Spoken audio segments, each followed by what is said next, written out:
Hoka. Man, that's awesome. So yesterday we were talking a little bit when Nathan was here, but doing like creating an intro for this, and that came up. That's the intro. Yeah, and I think the good thing about it is like it's homegrown because that sague, it's edited, right? But yeah, he that's him. You know, it's his edited version, and it's real cool, right? Because he's a DJ and he was using it on a song. So, but he's bringing it here. So, all right. Morning, everyone. I think as usual, whenever we get the chance, we try to open up with a morning song with Mr. Cardinal here, and I think we'll do that again whenever you're ready, Tyler.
Smoke. Morning.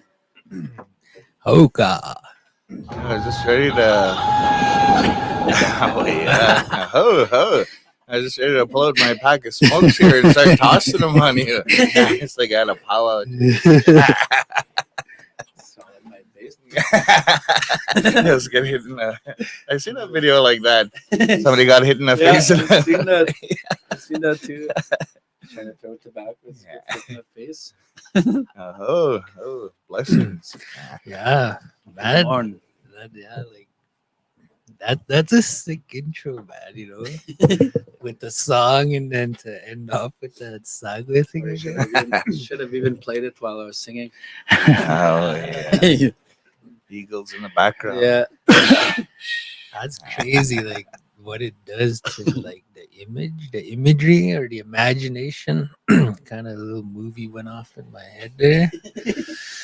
But all right, yeah, so again, good morning everybody. Tetam Scott now Kakyo.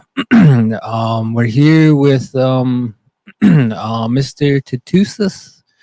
Um, and so I think for starters, we'll just have a little quick introduction. We'll go around the table. Start off with to my left.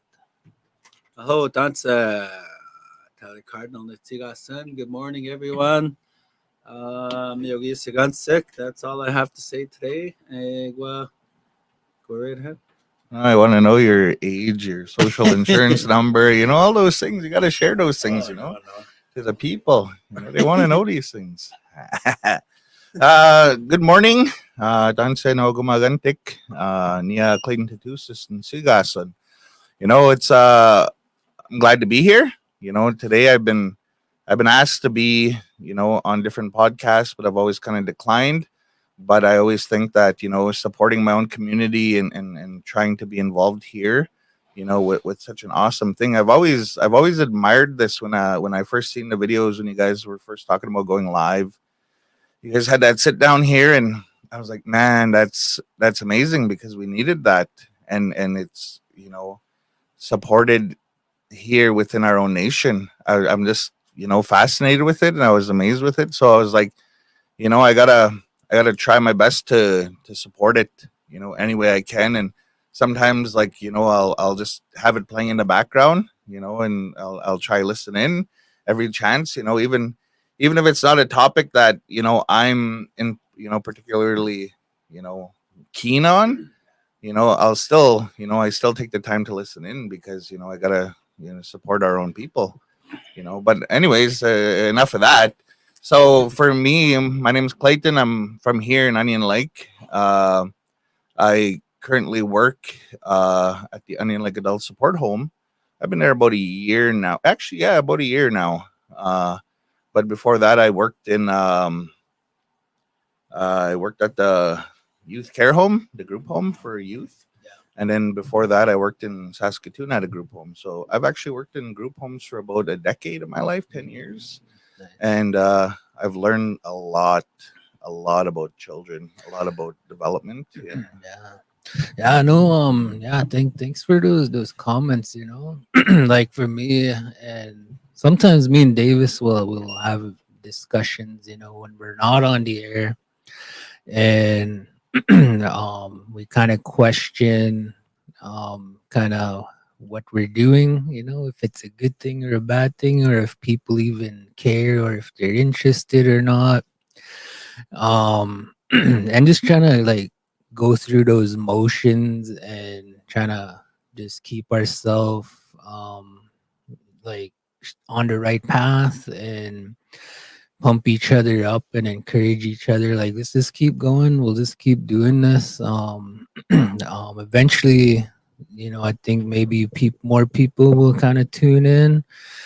We had that discussion yesterday too with Nathan, and it was a good reminder that it's not about that, like to not focus or worry so much on viewers and how can we get more viewers.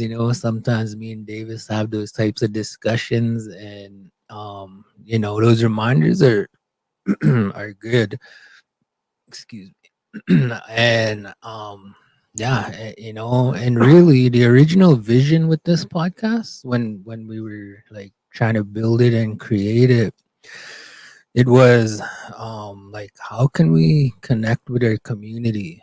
We have such a big community, and there's a lot that goes on here, and a lot of times information is hard to come by.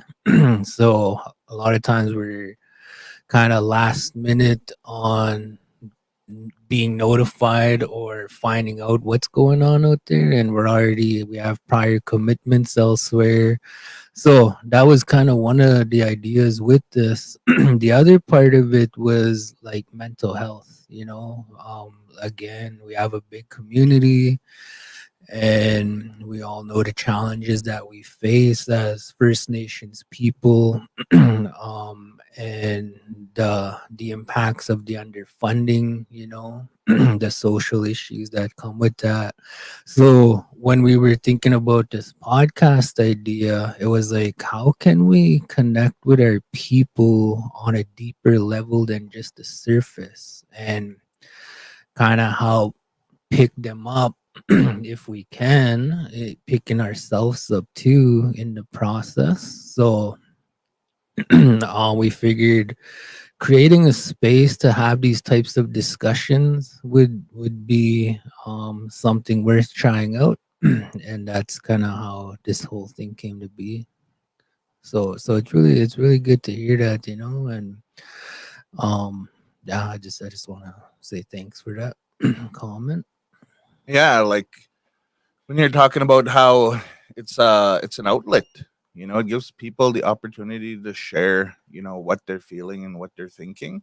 And we're very fortunate. We have a huge, massive community. Like I was looking at your little board over there with the population breakdown.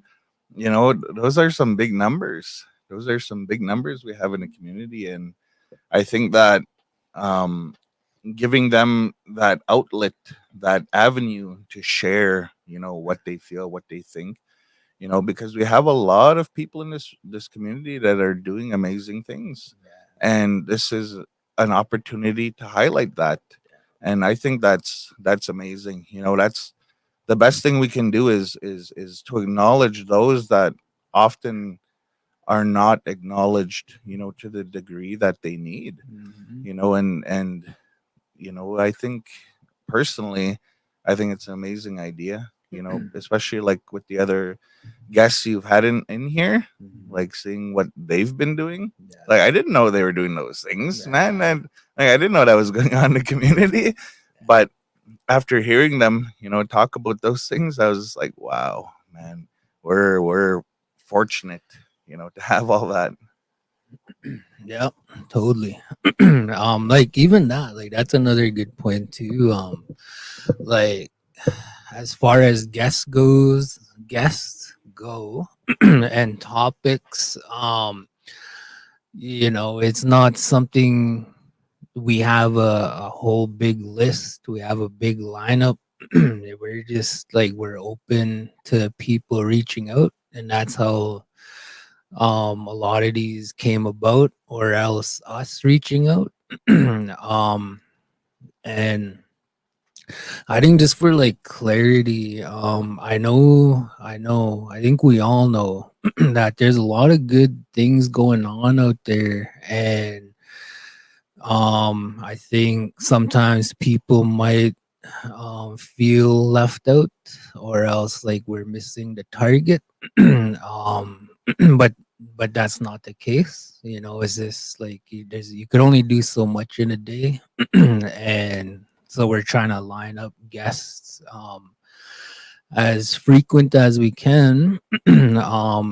So I guess just extending an invitation, that like people are open to recommendations, or else if people want to like sign themselves up, like yeah, like totally feel free. We're always looking for guests.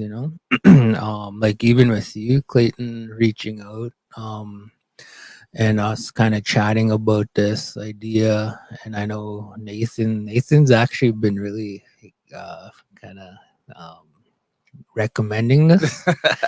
And when he was here yesterday, he was like, yeah, he's like, oh, Clayton's coming in tomorrow. I said, yeah. He said, okay, well, I'll be tuning in for sure for that one. What time you on and all that. So yeah, he's a supporter. Yeah, Nathan's good stuff, man. Like I've been watching his stuff for quite a while. At IOPS, give him a little shout out, for that. And uh, I comment on his stuff. I watch his videos. I support him. As an indigenous content creator, like we need to do that for our own people. Especially with this podcast too, right? Like for me, I try tune in as much as I can, to support the cause. And with Nathan, like he's doing it, man. He's doing so good. And yeah, he's asked me, he's like, when are you gonna ever go on a podcast? You should sit down and talk. And I was like, I don't know, man. Just having a little bit of self doubt, and worried, because there's things, sometimes I say, and it's kind of off the cuff, and people don't agree with it, but I guess it's my own opinion and my own way of thought, right? And how I am is how I am, right? And I'm just trying my best, and I might not be the best at communicating, my solutions and my thought processes across, in a way that's approachable to other people. But I'm just trying my best, and I'm glad to be here, though, to chit chat, to talk about whatever we got to talk about, and Yeah. No, totally. Like, and that's the thing. I think that's one of the other cool things about like doing this is there's no right or wrong way of doing something, or saying something. It's just like this space, it's not a formal space. We're not being graded or like pass or fail or a 50% or whatever, like it's just here bringing yourself in and expressing yourself, with your spirit and your heart and your mind and your experiences. And that's something I have to remind myself of too a lot, because like me and Davis and Tyler too now, like, we're almost doing this every day now. And those self-conscious thoughts, like, am I on the right path, am I on the right track with my train of thought, and trying to like self-doubt. But at the end of the day, it's like it's just you being you, right, and sharing your thoughts and your perspectives on things. And I think that's the good thing about this. So for like the viewers out there, that's what this is about. And like there's nothing to be afraid of to come here or to be intimidated about. I know it just naturally can be intimidating with viewers and stuff, like people judging. But at the I guess the gift or the blessing about it is just bringing yourself and sharing your like authenticity. So it's a blessing all around, right? Um, I think anyway. I feel that's how I feel. So I think, like moving on, turning the page with Mr. Tootoosis here. um, yeah, I know you have a lot to share, and it's wherever you want to go with this. But I think for me, just kind of as a starting point, um yeah, like there's a lot there, like your family and your bloodlines and all of that stuff. And I know part of the reason why we wanted to kind of do this today was mental health. So maybe, if you want, just maybe start somewhere in that area when you were a kid, your yeah. All right. upbringing, just yeah, it's up to you, Yeah. man. I'll go right back to, when God made us out of clay. That story. I'll go right from there. My bloodline right there. Right at the beginning of time here. So you're clay before you're Clayton? Top way. Before I was a ton of clay. Just yeah, like mental health, well, before I can even talk about mental health, I'd have to talk about myself and, about what, my experiences I've had. And, you know, growing up, we all experience trauma. We all experience, some form of trauma. Nobody in the world is ever trauma free. Trauma is simply, if you look at the translation of what trauma means, it just means to wound, a wound. And anything can wound us. I could say something mean, to Tyler or to you, and it might affect you. Maybe I say something to you and it'll wound you, but I say the same thing to Tyler and it doesn't affect him, That right? actually happened yesterday morning. We got walked in on here and we were live, and yeah, that's how I felt like, like lateral violence or bullying, and it just wasn't cool. So I had to kind of step up. Yeah. But yeah, Yeah, like even that, like when we'll get back to that when we talk about like the experience that you had, right? Everybody else that was in the room, they wouldn't experience that the same way that you did, because of what you've experienced in your childhood and growing up, and your experiences in life, your the trauma and burden that you carry.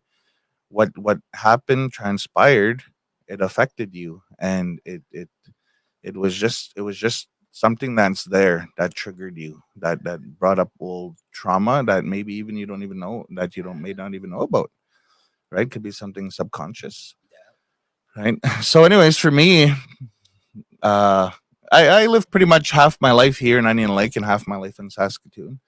Like, if I was to move anywhere, I'd move to Saskatoon because it's like just the right size of a city. Edmonton's way too big, man. And Regina, there's nothing there. So, but Saskatoon's, the right size city for me. Anyways, but growing up there and here, and there's some things that I might talk about and might be, triggering to some people that may be listening, and may be difficult to hear for some, and that's okay, because the realness that I'm going to be talking about, it can affect people, because they don't realize that, me as a person who's very outgoing, very, confident in who I am, and how I project myself. They don't realize that the things I've experienced in my life, right? Because I growing up, I never really used my story, my personal story, as a burden, as a crutch to lean on. Like, oh, all this is going on because this happened in my life, right? I don't use that as a crutch. To me, that's not what I'm about. But when I was growing up here in the reserve, and bullying was bad. Like back in the 90s, when I don't want to say how old I am. You guys are older than me, anyways. I'll tell you that right now. still a baby. But there's a lot of bullying in the 90s when I was going to school, and it wasn't like name calling and stuff like that. It was actually like physical, like I was fighting for my life in school. Like I was in grade 3, grade 4 here, and it was tough. I experienced bullying every day, and like literally every day. There was times where I was actually choked out in class, and the teacher wasn't around, and it was the 90s. Nobody really talked about those kinds of things, and I'm not saying these things as being like, oh, poor me, but it's just a little bit of a backstory, Yeah. because of what I've experienced growing up. I am able to transform it into the person who I am today, right? So my backstory shapes who I am, just like your backstory shapes you, just like Tyler's backstory shapes him, right? As how he is as an adult today is a direct result of what we experienced as children. So for me, growing up with the bullying and experiencing it literally every day, there was times where I was like 8, 9 years old. I didn't even want to get out of bed. Like, this is like, that's like 8, 9 years old. You should be outside playing, having fun. But for me, I was dealing with the bullying, and I was scared to go to school. But I didn't want to tell my mom and them because they had their own problems, right? I didn't want to burden them with that. Just really quick, I went through that just recently here in my own life. Probably probably like 4, 3, 4 years ago now. That exact feeling, I think, what you're describing, but I felt like that from bullying and lateral violence, and even to the point of, in my mind, feeling like I understand kids going through that. So maybe what you're probably gonna be getting into. But yeah, I just wanted to No, that's know. good. Like when if you have something you feel that the discussion that I'm having, the talk that I'm having, if it inspires you or brings up something for you, like to talk about it, and I think that's good. Like how you just come in like that and talk about it, like and that's good because your experience is valid. What you experienced is real, and just like what I've experienced when I was growing up, that was real. And as 9-year-old kid, 7 years old even, right, having thoughts of suicide and depression, that's not normal. That's not normal. and and That's what I was getting at. yeah, and I was at that point as a little kid. Like I'd cry myself to sleep sometimes because I was afraid to go to school. That's how bad the bullying was. And I didn't tell my family about it. And they probably know. Like we've discussed it, and I'm also mentioning it here. And my dad is gonna sit and listen and watch this podcast too because I told him about it. And Mhm. he's gonna know, and that's okay. I have nothing to hide in my life. My experiences that I had, Mhm. that's just part of my life and what happened, Yeah. right? So experiencing the bullying and the thoughts of suicide and depression, it was tough. And now as an adult, when I think about bullying, I'm just so against it. Like there's times where I find out, like my nieces and my late sister's kids, um when they experience bullying at school, man, I like, it triggers me Yeah. because like I got to be that person that stands up and says something now because I experienced bullying when I was younger and I felt like garbage, and I don't want them to feel like that because I have so much love for them. So I go into kind of overdrive, and I'm calling the schools, where's the principal, like, got to deal with this. And I tell them, go when you go to school, go and tell your teacher that they have to deal with it, because if they don't deal with it, I'm gonna have to get involved, and if I get involved, I'm gonna make a big stink about it. And because like it triggered me, uh, inside, because it brought up a lot of that trauma that I experienced, right, growing up. So I was, I still get upset, even if it's a kid that I hear that, that it's not even, a relative of mine. Bullying flat out is wrong. But I thought about that. I thought about bullying, and for me, I'm a deep thinker. Like I seriously am a deep thinker. When things go on, I put thought into it, and I try and understand the process of why people are the way they are. The reason why those kids later on, I find out the ones that were bullying me in school, they were being abused at home. They were being abused at home. They weren't eating at home. They were starving at home. They were being hit. There were some that were even being sexually abused. Yeah. So they had to have that outlet of expressing themselves in a way. It just happened to be me as a vulnerable target at that time in the class, that I was the one that they targeted. And I thought about that, and I became friends with those people that were actually my bullies, because for me, I never held a grudge about it. Like as hard as it was, carrying that burden of not forgiving them, like Yeah. I ended up becoming friends with them because I started understanding the trauma they experienced, right? Just really quick, maybe we'll come back to this. We'll edit it. We'll make like a little clip or whatever. But I really like what you just said there, like, and I'm really appreciating your story and you bringing, coming to share this with us because um these are discussions that I think need to be had, and they're hard to have. We don't know where to start, or else we don't fully understand the scenario or these situations, or where's this coming from. So yeah, just what you said there, like it's not just A and B. you and the bully, but like in the background, where is this coming from? That understanding.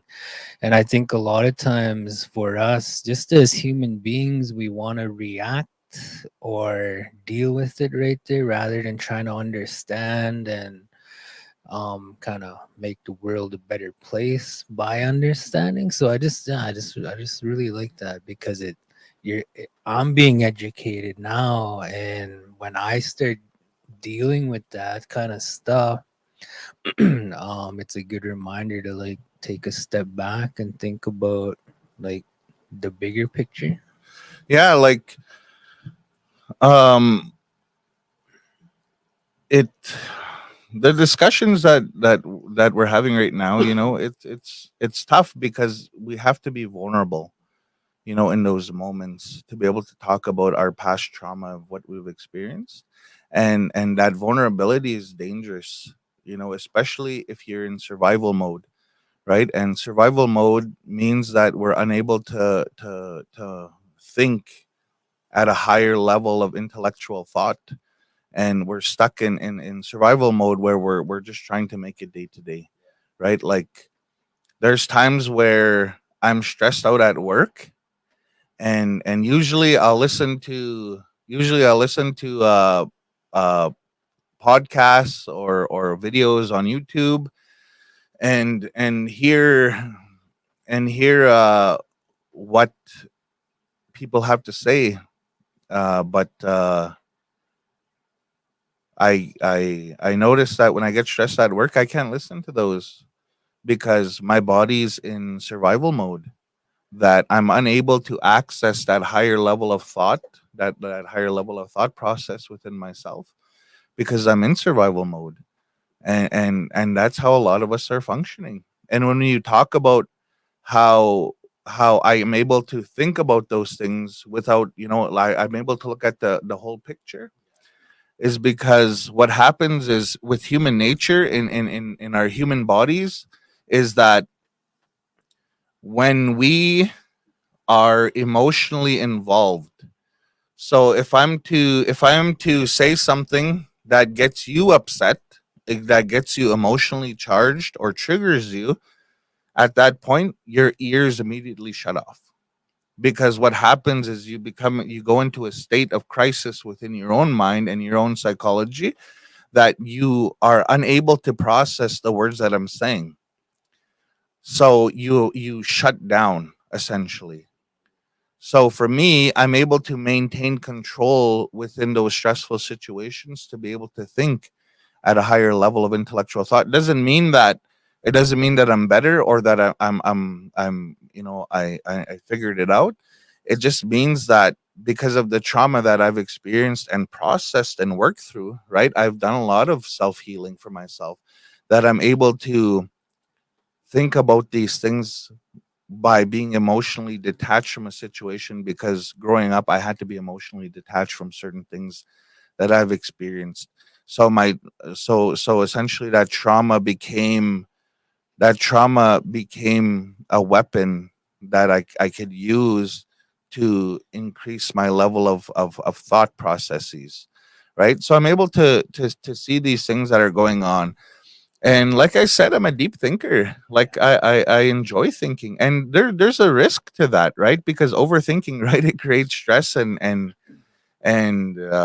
hardship on myself sometimes, right? You're thinking, and all of a sudden you start, going down a rabbit hole, and you start, thinking, the worst of the worst, but I still enjoy deep thought, because it gives me the time and the foresight into what's going on. So thinking about with mental health, and thinking about the challenges that we have in our community, as Onion Lake, right? We all know what's going on, right? We all know about the drug issues that we have, the gangs. It's not as, on the forefront as it was, a few years ago with the gangs and stuff. But it's still there, right? And all these different things, the abuse, the lateral violence, all these things that we bear witness every day to within our community. I think about those things, and I think back, why are these things the way they are? And when I think about gangs, okay, what need is a gang meeting for people? Because with human behavior and the understanding of human behavior, everything has a reason. There's always motive behind why we do the things that we do, right? Me sitting here, there's motive behind that, right? Because I feel that I wanted to share my understanding Mhm. of what I know, and I wanted to hopefully positively impact at least one person somewhere that may be listening. If somebody is listening, I don't know, right? I'm not too worried about that, but Yeah. as long as I share what I feel, and maybe it might impact somebody in a positive way, and then that's a thing that I'll feel good about, Yeah. right? And just like you guys sitting here, right? You're not sitting here because you know you're forced to. You're sitting here because you want to do this, right? So there's motive behind all the things that we do, like you coming here singing, even you becoming a singer, or you traveling around and going to powwows and stuff like that. There's motive behind that, and it's not may not be you know the money, or maybe it's the social interactions that you're having there, or maybe because you just have a genuine love of singing and keeping the culture going, right? I don't know what your core drives are, right, in terms of that, right? But so every behavior that we have, there's motive behind it. And with gangs, there's a motive, there's a reason why. There's something that's not being met within this person's life, that they have to join a gang because they're getting their needs met in some form or another. So maybe the gang is a surrogate family. Maybe they have a sense of belonging there. And maybe that there's a sense of pseudo love, a false sense of love, that they think it's love, or Oh, what's a surrogate, or what does surrogate mean? surrogate. Yeah. A surrogate family, like surrogate is just in place of. So so uh instead of a real family, they're a surrogate family, so they're in place of the real family. Okay. So it's just like a pretend fake, Like an substitute. artificial Yeah, like a or substitute. proxy kind of Yeah, thing. essentially, yeah. Okay. Yeah, so gangs are could be a sense of a surrogate family, right? So in that mindset, the people that join gangs are joining because they're receiving the sense of belonging, right? Like, oh man, you're my brother, my bro, we're ride or die together, right? And they wanted that, but they're not getting it at home, so they have to go out and find that. So they do that by joining a gang, a sense of belonging, right? That's a possibility, right? That's just one aspect. There's different variety of reasons, right? Maybe this person is grown up in a gang, right? I've worked in group homes for 10 years. I've worked with kids in Saskatoon that were born and raised in the gang, man. Like their parents were gangsters. And like these kids I used to work with, man, like 8 years old, and they're like throwing hand signs, and I'm just like, whoa, man, settle down, like you're just a little guy, you know, and but to them, that's the life, but that's what they grew up in, right? And they don't understand it as trauma, right? They don't understand it as trauma. They understand it as just a life, right? And to us, it's like, man, that's not right, right? But to them, it's like, man, this is family, this is love, right? So with gangs, like, and same thing with different things, like when I go back to the bullying, right? The things that the bullies done to me were being done to them at home.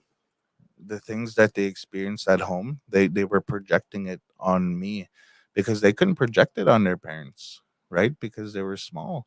They were 7, 8, 9 years old too, right? And to them, that was a normal way of life, but to me, it was completely abnormal, right? Yeah. And like, I just like thinking about these Yeah, things. yeah. No, you're really, yeah.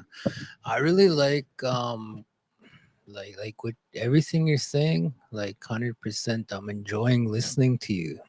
And I could tell that you come from like a background with like uh group homes or youth, Yeah, youth situations like that.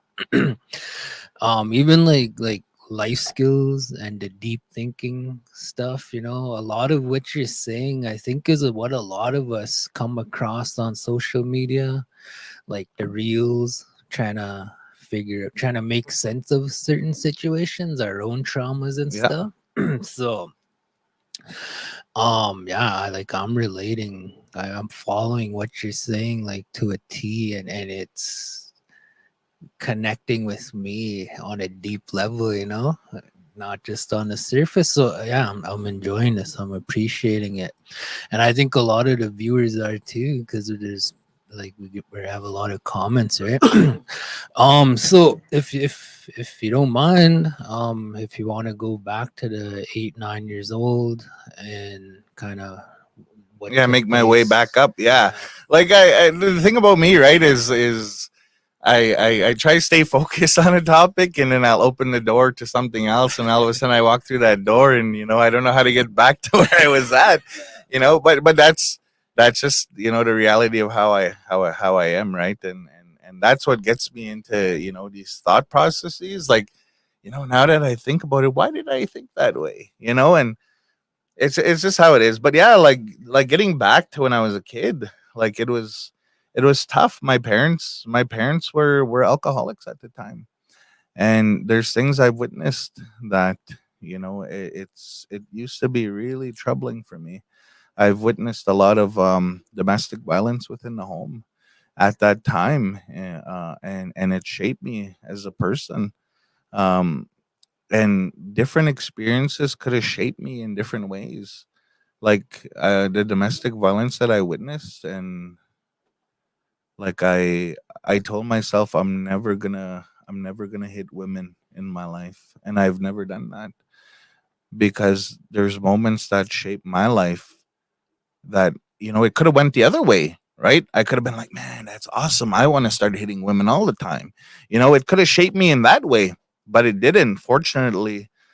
That I believe violence against women is a serious no, and I've never done that in my life because there's moments, traumatic moments that have shaped me in my life. And growing up, that was the reality of the life that I had. And I don't blame my parents. I don't. Like, for the life that I've had when I was younger, I could easily have just been like, oh, my life's like this because of you, right? Like, oh, blame this, blame that, right? I could do that, but I don't, because somebody told me something that really stuck with me, is that my parents raised me the best way they could with what they knew. And I sit down and I talk to my mom about it, and she's like, "Man, she's like, I feel so bad. I feel like a horrible parent," she said, "because I had my blinders on," she said.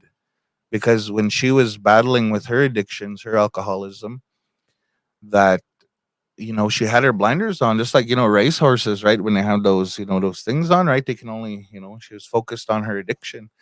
And she's like, I feel like a horrible parent for putting you through that. And I'm sorry, she said. And I told her, like, I'm over it, because I processed that early in my life, to understand that she tried the best that she could with what she knew. She didn't know. And now she's like, "Man, I have my eyes wide open," and she sees, and she acknowledges it. And that in itself is healing. It was so beautiful when we had that conversation, and she talked about it, and she was being real about it. And I love that, because it really left me in a good place when she acknowledged it, because now I'm able to oh, that coffee's too good, boy. It's coming back up for a second go round. but it's good that we were able to talk about it, and I was able to process it and work through it, and I told her, like, I don't blame you because I knew you had your own stuff going on, and she did. The experiences that she had, right? And my gugum, and the life she had, the way she raised my mom, right? And it affected my mom, and then it affected my mom's ability to look after us. Something that my mom shared with me is that she said that my gugum never said that she loved her, until maybe, like, I don't know, what, 20 years ago Yeah. was the first time that my gugum ever said that she loved my mom. And, like, imagine growing up not being told that. That Exactly. can affect somebody. Exactly how I grew up too. Like, because growing up, my dad, and not knowing he wasn't my, my biological father, and I've never heard those words ever, and it really, to this day, even me just talking about it right now, I Yeah. could I could cry right now just like what you said, Yeah. because I grew up like that, and you know what, my dad, I've never heard that word, my son, I love you, my son. I never grew Yeah. up hearing those words, right? So, anyways, go on. Sorry. Yeah. No, like, Yeah. that's good. I'm glad you shared that because that could be the reality for a lot of other people in Yeah. this community, Yeah. right? That Yeah. they have to know that they're not alone in that, right? And for me, I try my best to understand that for my mom. Yeah. Like, she went through what she went through, and she's the person she is. She has 3 degrees. Like, she has 3 degrees, and, like, I don't have nothing, but she really focused her on her journey of healing with herself, and focused a lot of it in towards her education. And she has 3 degrees, like, compared to a lot of other people that, like, may have one, but she has three, and I'm really proud of her. And we went through hardship when she was going for them. Like, when we used to live in Saskatoon, there was times where we didn't eat. Like, I still remember that house that we lived in, and I think about the time where we didn't have food, and the only thing that we had was essentially flour water, flour soup, right? When we Yeah. make flour soup, and then whatever we had, she kind of just threw it in the pot, and we ate that, and that was just to essentially take the pain of hunger away. Like, nowadays, we're fortunate, right? I'm a big guy, like, I don't miss a meal. But, growing up, right, it was difficult, right? Yeah. We were essentially, starving, and the only food that we had, my mom is a broke student, and both of them caught up in their addictions at the time, that the only food we had was at the food bank. Some of the best memories I have was at the food bank in Saskatoon. Like, that's, not like, amazing stories, right? But that's essentially, there's times where I have childhood memories of, myself, my brother, and my late sister. We were there as kids, and we're sitting there with my mom, and we're just waiting for them to bring the shopping cart. This is your food for whatever, in a month, or however they did it, I don't remember. But when they brought the food out, the first thing we dug in there was for donuts, and they had stale donuts that were in those vegetable Yeah. bags, that those real thin, flimsy ones. And it would go in there, and because I was the baby in the family, I always got first pick. So I'd take the one with the most sugar on it, and everyone else got whatever. And my dad was like, "Oh yeah, I'll have that Long John there," and he always ate those. And because we didn't want to eat them because it wasn't shaped like a donut, right? It was like a log, like, nobody wanted that, The kids, we expect, the donut. Those are the better ones, And my dad was like, "Oh, I guess I'll have this one." But meanwhile, they're pretty good, I've had them, they're just a long donut, right? But some of those memories that I have as a kid, was sitting at the food bank with my mom and my siblings, my late sister, and getting those donuts. Man, those were, they hit different. They were good. They were stale, but when you didn't have nothing, we didn't have money to go get pop and chips at the store, and we didn't have that.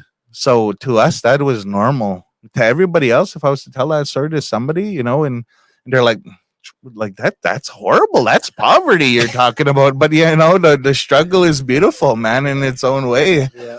And to us as indigenous people, that's the normalcy of that some of us experience. And we laugh about it. Like I laugh about it now, and it's a fond memory that I have, because that was us as a family, and that was a more poor moment that we had in our lives, but it was a beautiful moment, and I'll remember that for the rest of my life, especially because it involves my late sister, right? And um, all those things, right? And when I was a kid, thinking of those things that I've experienced, that was just normal, right? Just like each and every one of you, your childhood that you experienced, you thought that was normal, right? And maybe growing up now, and we think back to sometime, like, to think about those things that we've experienced, and all of a sudden they're like, that's not a normal thing, and you're like, oh, well, that's normal to me, like food bank's normal, and Yeah. there's other people that you may be listening, they're like, I've never went to the food bank in my life, well, that's okay, like, to each our own backstory, our own history shapes who we are as people, Mhm. right? And one of the good things, for myself, is in my family, my dad shares stories with me, like old stories that he heard from his dad. And my dad shares stories with me, and when we go for drives and stuff, he'll point out over there. He's like, "Oh yeah, we drove by Butte Hill, Frenchman Butte there." And then he was like telling me, all of a sudden, he was just like, yeah, there's a story here. And he was telling me about this guy riding a real fast horse, tried to take off, they said. And then the red coach, they shot him right off that horse. And he told me where that guy got that horse. He stole that horse. It was like a thoroughbred, race horse. And he tried to take off. He thought it was quick enough to take off. And he got shot off that horse. Like stories like that. Like, if he wouldn't have told me that, I wouldn't have known that existed, right? Like, I wouldn't have known that story existed. I was very fortunate. I'm very fortunate still that my dad's here, and he shares stories with me and my nephews. He shares stories with them. And, because those stories mean a lot to me, because that's our history. It's part of who we are, right? So back when I was a kid, with the hunger, the poverty, and the violence that I've experienced, I became an alcoholic for a pretty decent portion. I think I started drinking when I was like 13. I think, I don't know if my parents know, but they probably knew. No, no. But but I started drinking at a young age, and I use that, I guess, as a mechanism of dealing with the trauma that I had in my life. Right, I used it as a mechanism of coping, and then I started doing drugs, getting high, and that was my outlet of healthy coping, I guess, in my mind. Right, and looking back, it's obviously not healthy, but at that time, that was what I needed. Right, and there's times where I'll be watching like videos on YouTube and stuff, and this guy comes up all the time on my feed. His name's Gabor Mate. Man, like the stuff he talks about, I'm just like, oh man, I just sit there and I could just listen to him talk all day, because the stuff he talks about is like right up my alley. Talks about mental health, he talks about trauma. And for myself, working with kids for a decade, that's a long time. And in order for me to be effective at the job that I do, I had to work on myself. So I had to process the experiences that I had in my life, and to overcome my alcoholism, to overcome my drug abuse, in order to render services effectively for these kids.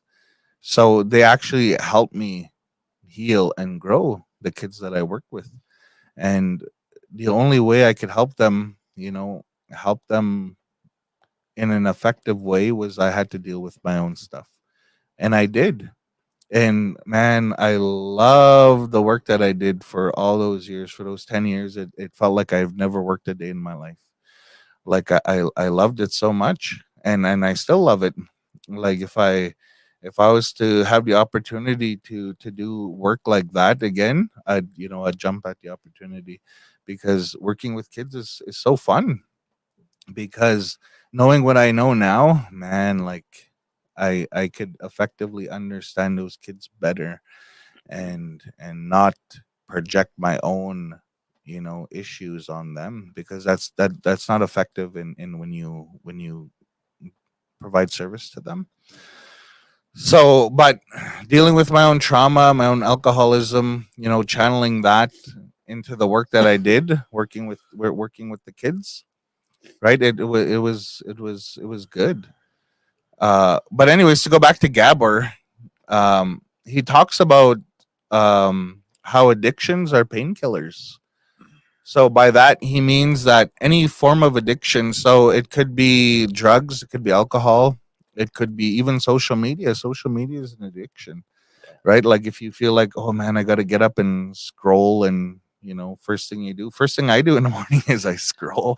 Like it's horrible because I end up late for work because I'm like busy laying in bed watching the reels, of what's going on, even though nothing really happened, in the middle of the night. But it's an addiction, I guess, because it's giving me a sense of dopamine within my brain, that feel good chemical, and I need that in the morning, right, to kind of get up and go.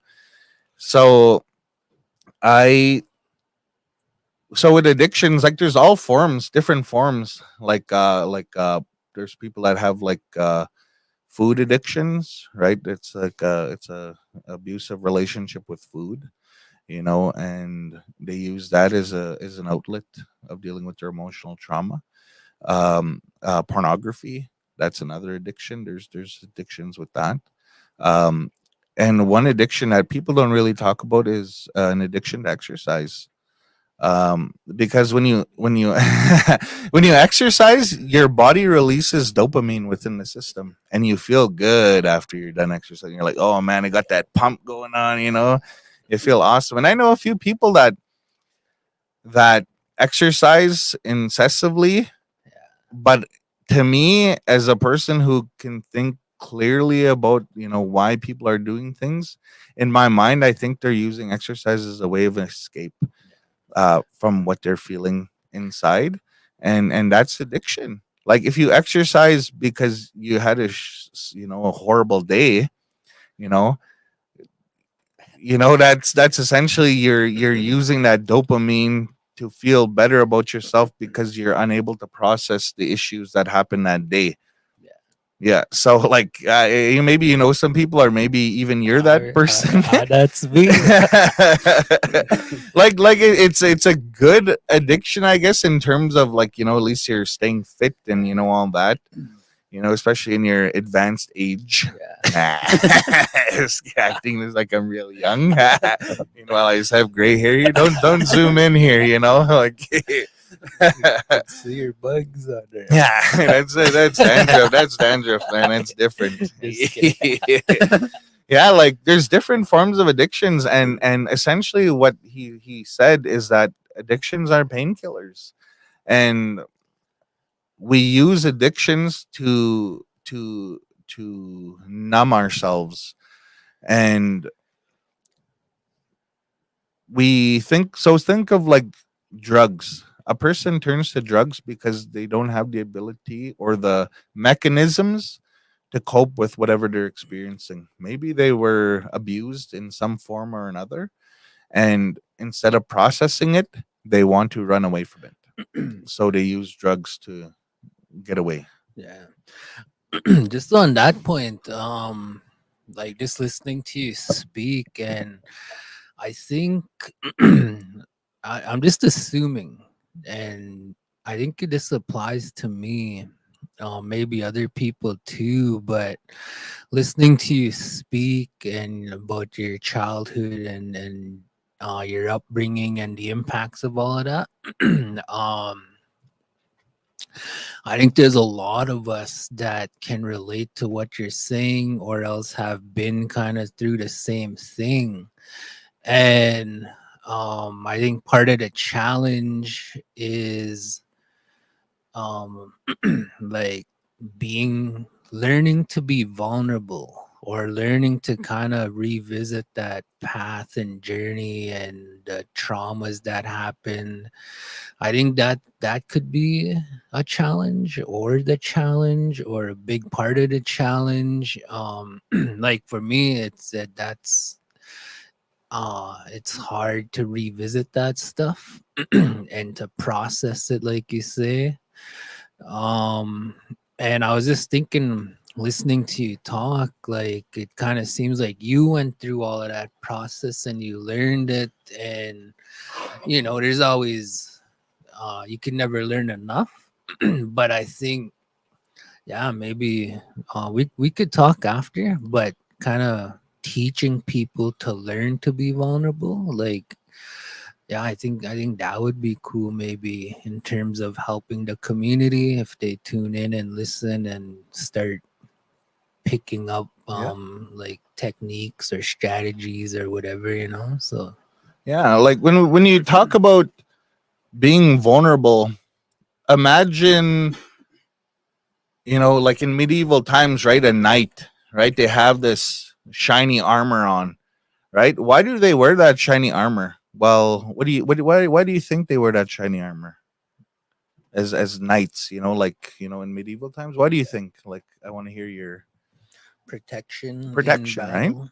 Yeah, protection in battle, right? And our our defense mechanisms that we create are those is that shiny armor, is that armor that we create on ourselves.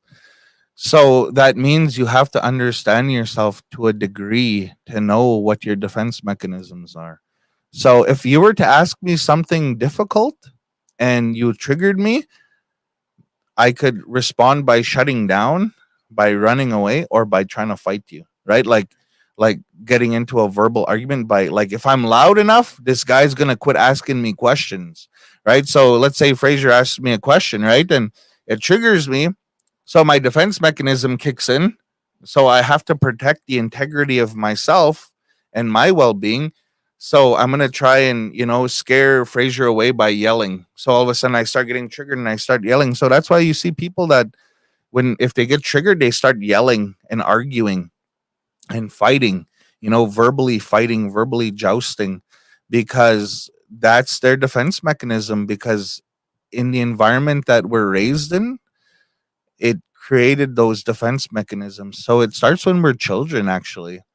Um, so an adult A child who grows up in silence will often grow up trying to be heard. So for me, right, as a child, I was very shut down, very quiet about it, and very quiet with my trauma, and I lived silently with it. Now that I'm older, I feel expressing myself is the way that I need to be, right? To counteract that, because when I was silent and defenseless, that's when I was hurt, right?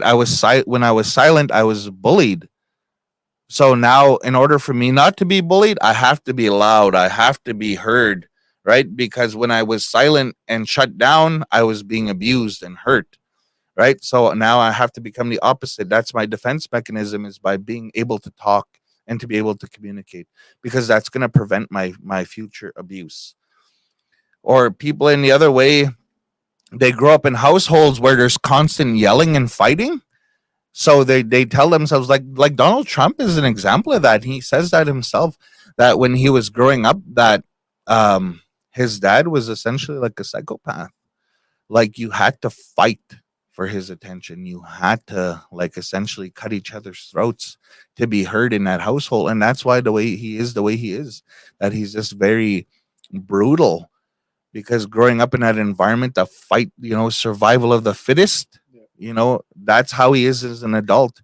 Because his defense mechanism was, he couldn't be silent because he would be left behind. So he had to grow up to be a fighter, because you had to fight to survive in that environment. So whatever environment you grow up in will often dictate how you are as an adult, because your childhood will directly um, create how you are as an adult, right? Like, we don't actually think about that. Even in utero, like when a mother is pregnant, um stress hormones they directly influence the development of the brain of the baby while they're in the mother's stomach. And it brings a whole new meaning to when you think about it takes a whole community to raise a child, right? We've heard that saying. Like I remember hearing that a lot when I was younger, right? Takes community to raise a child. So that means so much more in the context of understanding that stress. There is scientific studies that have been done that do show that stress hormones affect the development of the brain of a child while they're in utero. In utero means, right, they're still in the mother's stomach in their uterus, right? So those stress hormones can affect the way you develop. So when you raise a child, when you have a mother who's living in a stressful environment, that stress is imprinted on the brain of the child. When that child is born, they're already predisposed to have behaviors that are expressing that stress.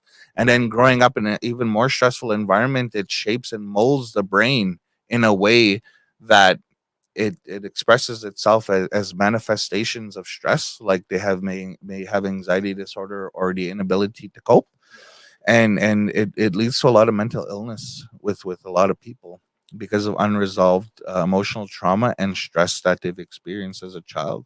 Like we're setting ourselves up to fail in the future if we're not dealing with our own stuff.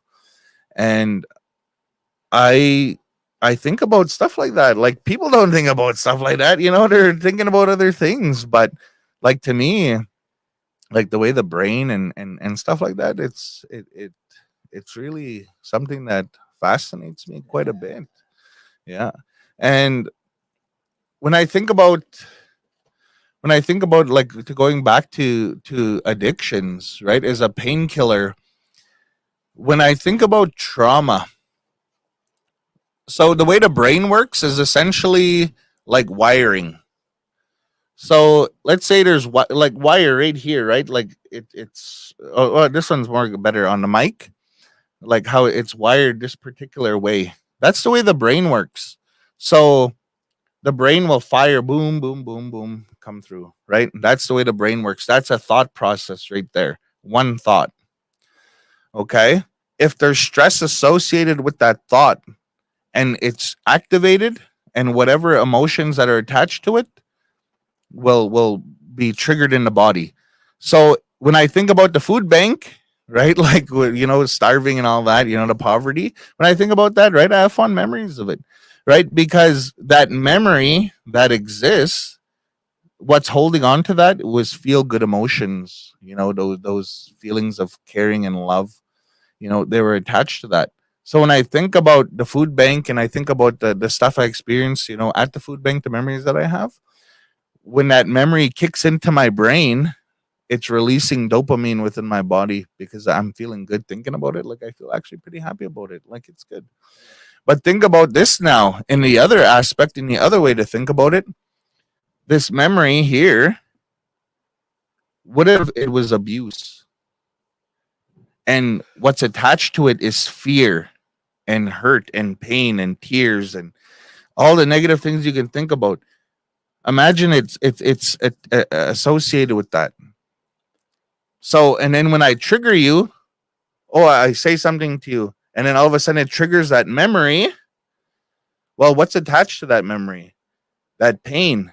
So now all of a sudden that pain's coming out, right? So that's what it means when you say somebody's triggered, is you activate a memory within their body that's associated with a stressful moment in their life, and their body reenacts it within there. So I'm back in my memory.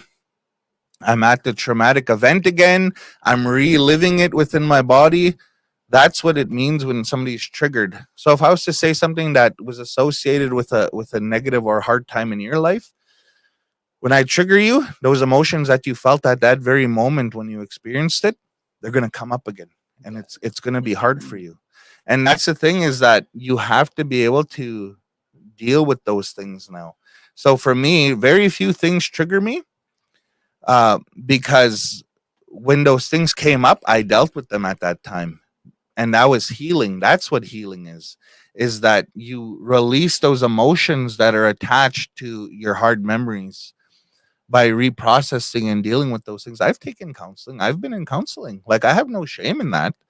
Um, it was a short stint because I was dealing with like really bad anxiety, and I was in counseling, and there's like taboo behind that. Like people are like, "Oh, you're a guy, you don't go to counseling, or oh, you're native, we don't do counseling." Well, I did. Like, there's no shame in that.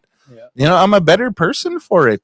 There's no shame. We have to get rid of the stigma that's I did there. it too.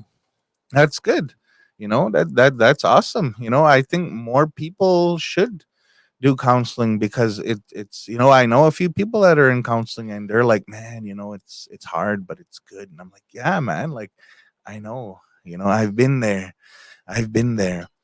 And I think counseling and reprocessing the things that we've experienced is so helpful, because it's going to change the way you think. Like for me, I had to essentially break down all the thoughts that I had before and rebuild myself up.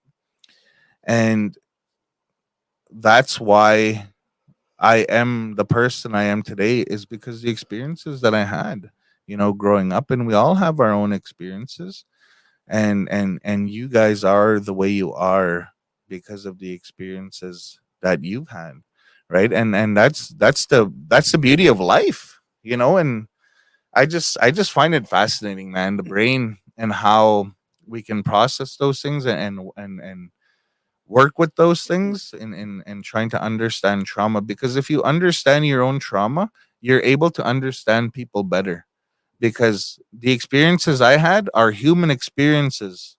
If I understand my human experiences, I can understand and empathize and sympathize with your experiences that you had. Like how you guys shared what you shared, that was your experience, and it was what it was, and the emotions that are attached to those things, those are real and just as valid as everything else that we experience, right? Like, I don't know, there's just something about the human brain that I just find fascinating. Yeah. Yeah. No, it's really awesome, man. Listening to you talk. I don't know if you heard that one episode we did with Dr. Saxon. Maybe I not. I I tuned in Kind a of. little bit. Yeah, I was at work. I couldn't really, Oh you yeah. know.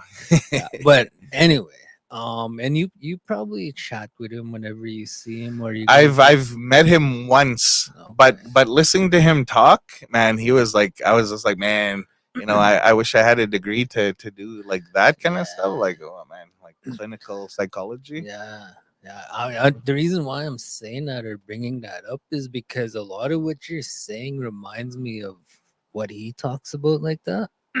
And like I've had the privilege of being able to hang out with him, here and there whenever I can, and even to go and get therapy off him, not in a formal way. Like, I feel really lucky and privileged, I guess, to have that, to him have his door open for me to come visit, and not primarily to come and talk about my problems or whatever. It's to come and talk about ideas for the community. And a lot of times we dive into this kind of stuff Yeah. because it's in that field, right? And a lot of what you're talking about, yeah, it's like it reminds me a lot of my discussions with him. It's really scientific and educated and science, like, you know um researched kind of Yeah. thing. Yeah. So yeah, I think that's really awesome, and Yeah. like you said, like, you're not formally educated, but you have the same kind of language as someone who is. Well, the thing is, though, is like for me, I may not have formal education. I have a lot of lived experience, and there's things that I've done that I'm not really like a bragging kind of a person. There's a lot of opportunities I've had um growing up that really were fortunate. So when I was younger, I had the opportunity to sit with a FSI and the youth rep. Like I was the youth rep. and like I wasn't acknowledged here in the community for that. They weren't like, oh man, we have our own youth rep in the community, at FSI, and and I did that. Like how Andre, Andre Bear, right? He used to be the youth rep for Saskatchewan FSIN, Yeah. right? Him and Cheyenne Fine Day. Um, yeah, like how they were the youth reps. Like I was one before. Like I had the opportunity for that. And being part of that, I was part of the Assembly of First Nations National Youth Council. Like I sat on that too, representing Saskatchewan. Like I've had the opportunity to travel. Like they've taken me to Ottawa, Toronto, Halifax, and those opportunities and being there with a lot of leaders and seeing how decisions were made at that level. Like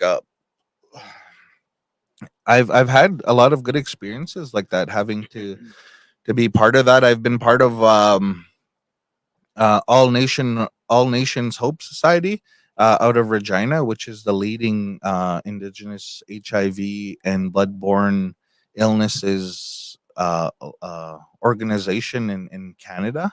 I think maybe even the world. Like All Nations Hope Society in Regina is, doing amazing work for people with HIV and other bloodborne illnesses. And I got to sit on their National Advisory Council, National Youth Advisory Council with them, right? And so it took me out to Regina a few times to sit with them and to talk about, HIV and stuff like that.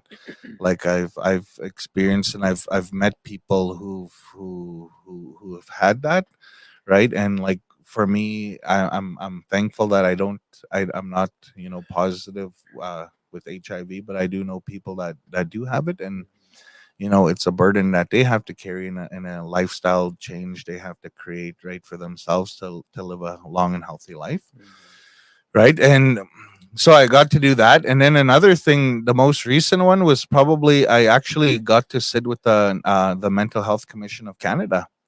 I sat on an advisory council for them in Ottawa for I think maybe it might have been 2 years, and that the committee I sat on was a National Advisory Council on the Mental Health of Emerging Adults. That was essentially the title of the group, and there was about 1,000 people that applied, and there was 12 spots, and I got picked as one of them. I was surprised. Like I don't have no formal education, I'm just a Nietzsche from the res.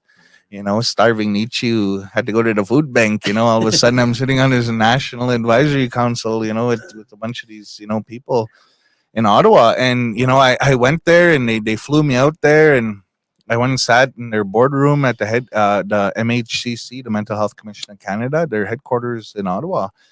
And we were sitting there in a meeting, and I was sitting around a table like this, but it was like a big boardroom, glass all around. It was like a real wicked looking boardroom.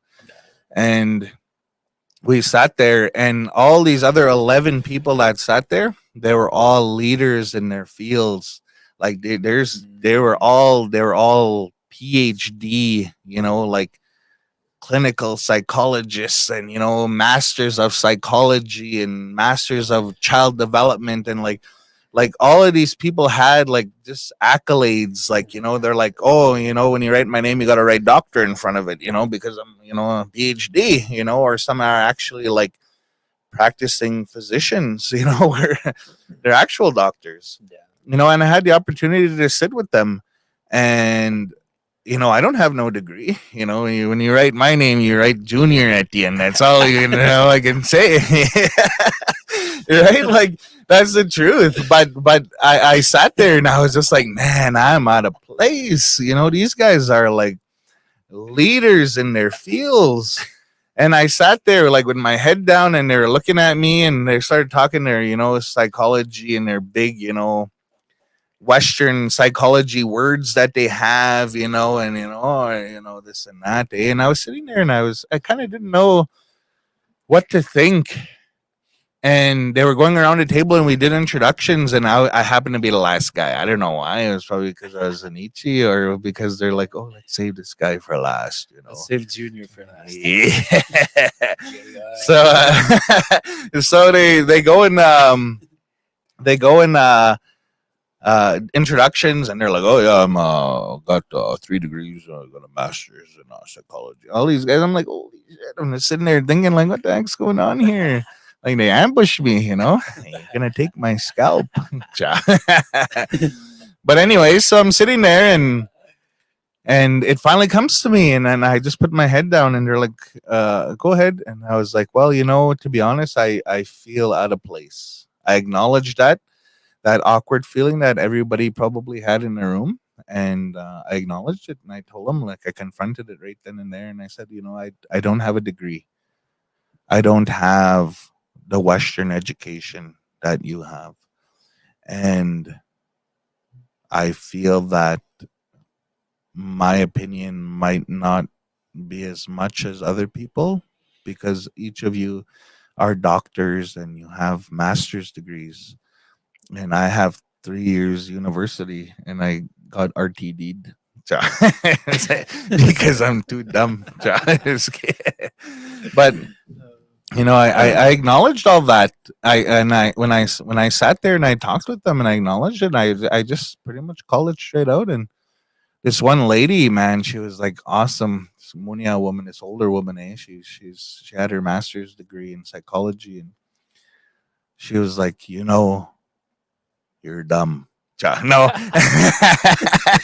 no, she was like, she's like, I know you don't have a degree. She said, okay, hey, don't laugh at my expense. But so this woman, she like acknowledged it too, and she's like, "You're right. You don't have a degree, but the thing is, though, is that you have a whole different wealth of knowledge that we'll never have. That no amount of education that we try to get will ever meet the needs that you have and that understanding. You as an indigenous person," she said, and she's like, "Me as a settler colonial, person whose descendants came here on a boat."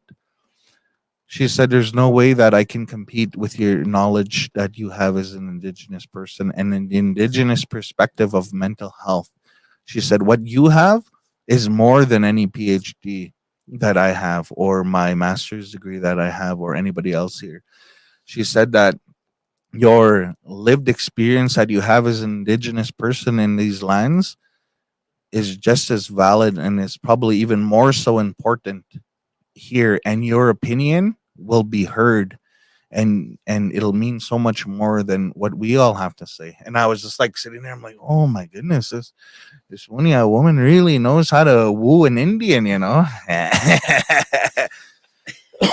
But yeah, like when she said that, it just essentially put my guard down, because right, I was sitting there with all these people, and my guard came up, my defense mechanism, right, came up, because now I'm on edge, because I didn't know what to expect. So my body had to react physiologically as a fight or flight or freeze. How am I going to react? And all of a sudden she said that, and it just lowered my guard, and I just felt at ease, like, man, I'm heard and I'm valid.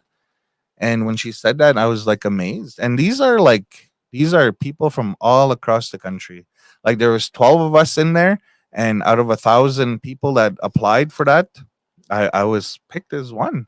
Like this is a national position with a national organization, Mental Health Commission of Canada, right? Like we all probably take mental health first aid, and that's developed by the Mental Health Commission of Canada, right? So like I've had a lot of opportunities to do a lot of things, out there, and a lot of different experiences that I had, and listening to people, especially young people with mental health.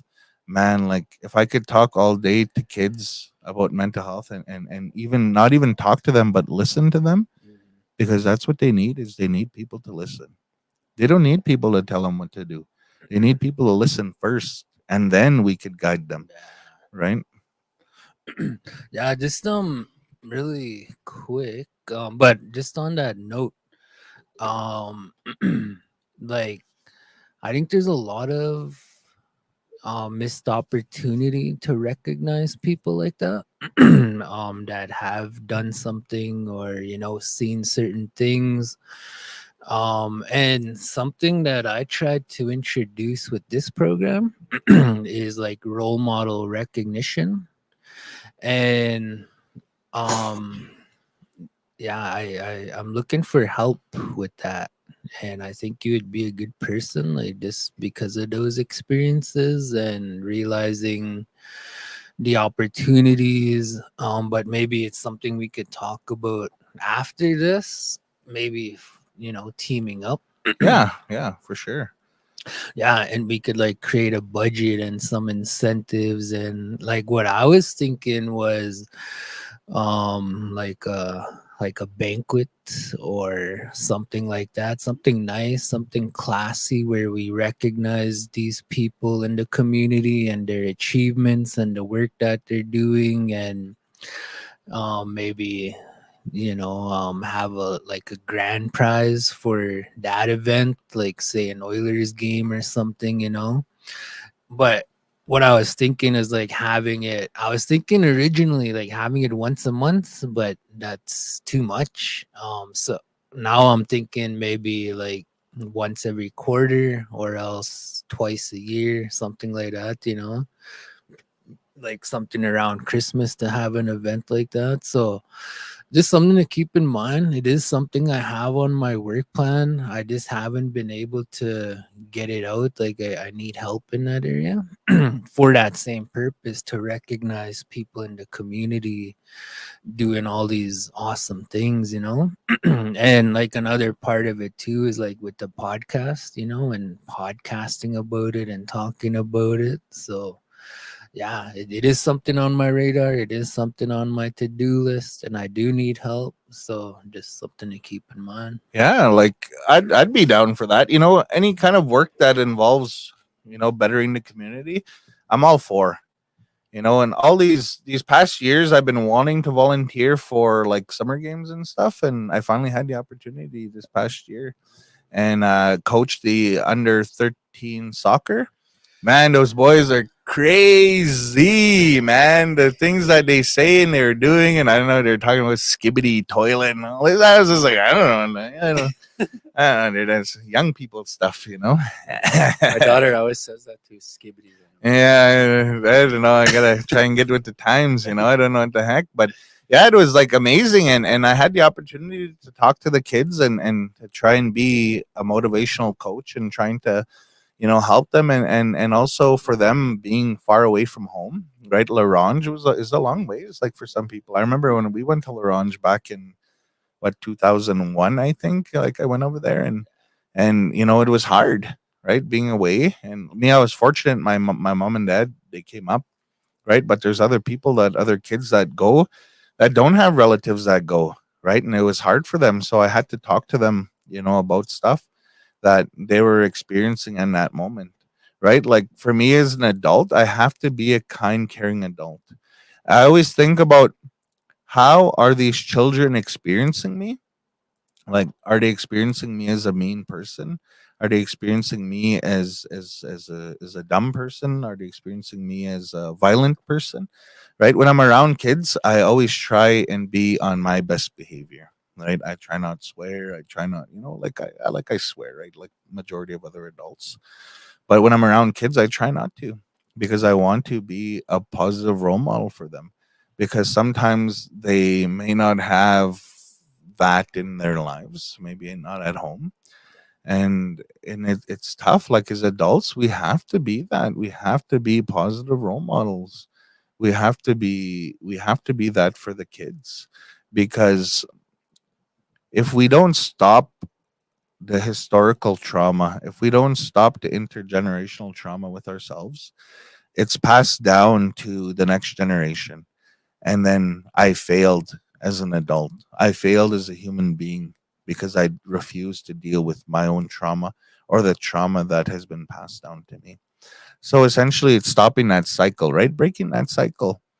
Because as an adult, that's my job. I have to deal with my own emotions. Those are my emotions. They're not anybody else's, right? If you were to say something to me and I get upset, that's not your fault. Maybe you're just saying the truth, and that's how you want to put it. And not like name calling. Maybe you say something to me like, "Oh yeah, like I don't know, whatever, and it upsets me, right? And it triggers me. So I'm in charge of my own response to that. Am I going to emotionally detach and get upset and black out and stop listening to what you have to say, or am I going to focus up and hear what you're actually trying to tell me, right? And that's where we as adults, we kind of have issues. We emotionally respond to a lot of things, and it shuts down a lot of stuff. Like for my nieces and my nephews, like I try and talk to them. Like it's tough, right, with family to talk about, emotional things. But I try my best to talk to them because they don't really have anybody else, right? My late sister, right? She passed away, and then their father, I guess their dad, biological father, isn't in the picture, right? So I have to try my best to be that uncle, right? Honoring that historical role, like traditionally as Cree people, right? Our role as uncles and aunties is essentially the disciplinarians within our societies. So my role is to help discipline my nieces and my nephews, and I do that. They hate me for it. They seriously, they're like, "Ah, you should get out of here! Don't what are you still doing here? 37 years old, And it's like, oh my god, like. I know they hate me right now, but I'm trying my best to set the example for them. Like I have to enforce those the ways that we do things, right? Because otherwise they're not going to have that, right? So my mom and dad's job is their job is to love them unconditionally, and my job as an uncle is to be the enforcer, and that's essentially my role with them. And I love them with all my heart, and I'll literally do anything for them, but there's times where I have to lay down the law. But that's my role as an uncle, and that's how things were done traditionally within our societies. And there's two things that are my most favorite things in the world. Is one of them is talking about mental health, and the second thing is talking about culture and identity. Because for me on my healing journey, culture saved my life.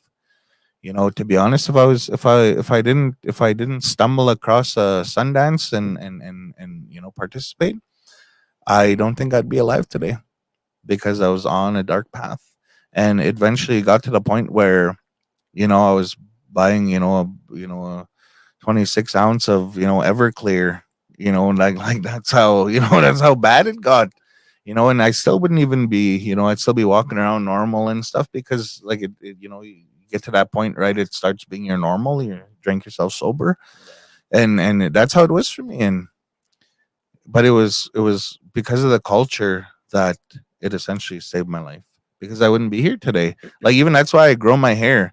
Like people are like, oh, me and my hat I always wear, and I always wear my hair in braids. I braid it every morning, like always, because that's part of my identity and who I am, right? And the path that I have in my life, I wear two braids all the time, and every morning I get up, I braid it, and because that's part of my life and who I am, and my part of my identity and my culture. Because culture saved my life, so I'm going to honor it as best as I can. I'm so into it, as much as even more so than mental health.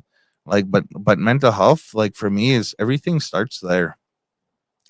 Like you could try and change a lot of stuff that are going on in the community, but it all starts with the individual.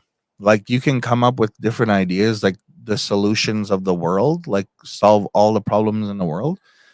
But if somebody's in survival mode, fighting for their lives, trying to live, because they don't have a house, or they don't have food, or they don't know how, can go to get gas or feed their kids, right? If they're in survival mode, the solutions you have are never going to work, right? Because they're stuck in survival mode.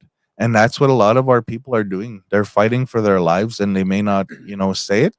And that's why, like, a lot of things that we try to do, they don't work, because nobody wants to do those things, because you can't think at a higher level of thought if you're stuck in their survival state.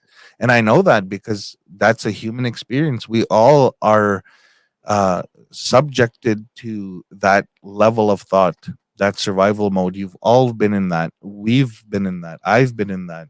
Each and every one of us that are in this building have been in a state of survival at some point of our lives. And think about that in the community's context, right? How many people are struggling out there? Yeah. Right, so they're in survival mode. So how can we help the community right now, not now that we've talked about the issues that go on in the community? So now we have to talk about the solutions, because it's easy to talk about the problems. Yeah. It's so easy. Anybody, you can go down the road here and ask somebody what the problems are, they'll tell you. Okay, second thing now, well, what's the solution? A lot of people don't have that, right? But it's like I have thought about that, and I've thought about the solutions to those things. But the thing is, though, is that how do we get out of survival mode first is what we have to do. So when a person is safe, has all their needs met, and then they're able to heal. When they're able to heal, they're able to think at higher levels of thought. When they're able to think at higher levels of thought, they're able to create change within their own lives. So it's a step by step process. But first thing we need to do is to try get people out of survival mode. And now the question with that too is, how do we do that? Right? So that's how, like, my that's how essentially how my thought processes work within my own brain, my own cycles of thought, is that how do I get to where I need to go? Well, I need to do this. Well, in order for me to do this, I got to do this, right? It kind of opens more doors, and you walk into a different room, and now a new sort of set of problems are in that room. Yeah. So, and then when you open that one problem, and all of a sudden you're into another room, and then even more problems laying there, right? There's a lot, but that's the beauty. I love that, to think about stuff like that, because like I'll once in a while I'll post something on Facebook, and I'll have a lot of deep thought behind it, and nobody likes it. No, nobody will like it, and I'm just like, why don't people like this, man? This is cutting edge stuff. This is stuff that you read it, you're gonna change your life, and then all of a sudden, no likes. I'm just like, what the hell? Just jipped off. But the thing is, though, is how can they think about those things that I think about when they're stuck in survival mode? And that occurred to me, and I think about that, and I'm just like, well, maybe they're just not quite ready to hear what I had to say at that moment in time. Or maybe even one little part of it, even like for this podcast, right? Like everybody that tuned in, maybe they heard it and they're like, oh, this guy's just full of it. Well, and that's okay. Like it doesn't bother me what people's personal opinions are about me, because I know what I'm doing, and I know how I live my life. Right, I live a sober life that's attached to my culture. Like I try to go outside every day. Like I'm a big fat guy, I guess, right? Big Indian, but I like being outside. Right, like I could spend all day, like all summer I was outside in the bush, even just chopping wood or whatever, practicing and stuff, and getting ready for Winterfest. Yeah, gotta get ready, boy. It's February's coming up here, but Training all year. yeah, like people are like, they don't realize that I'm an avid outdoorsman.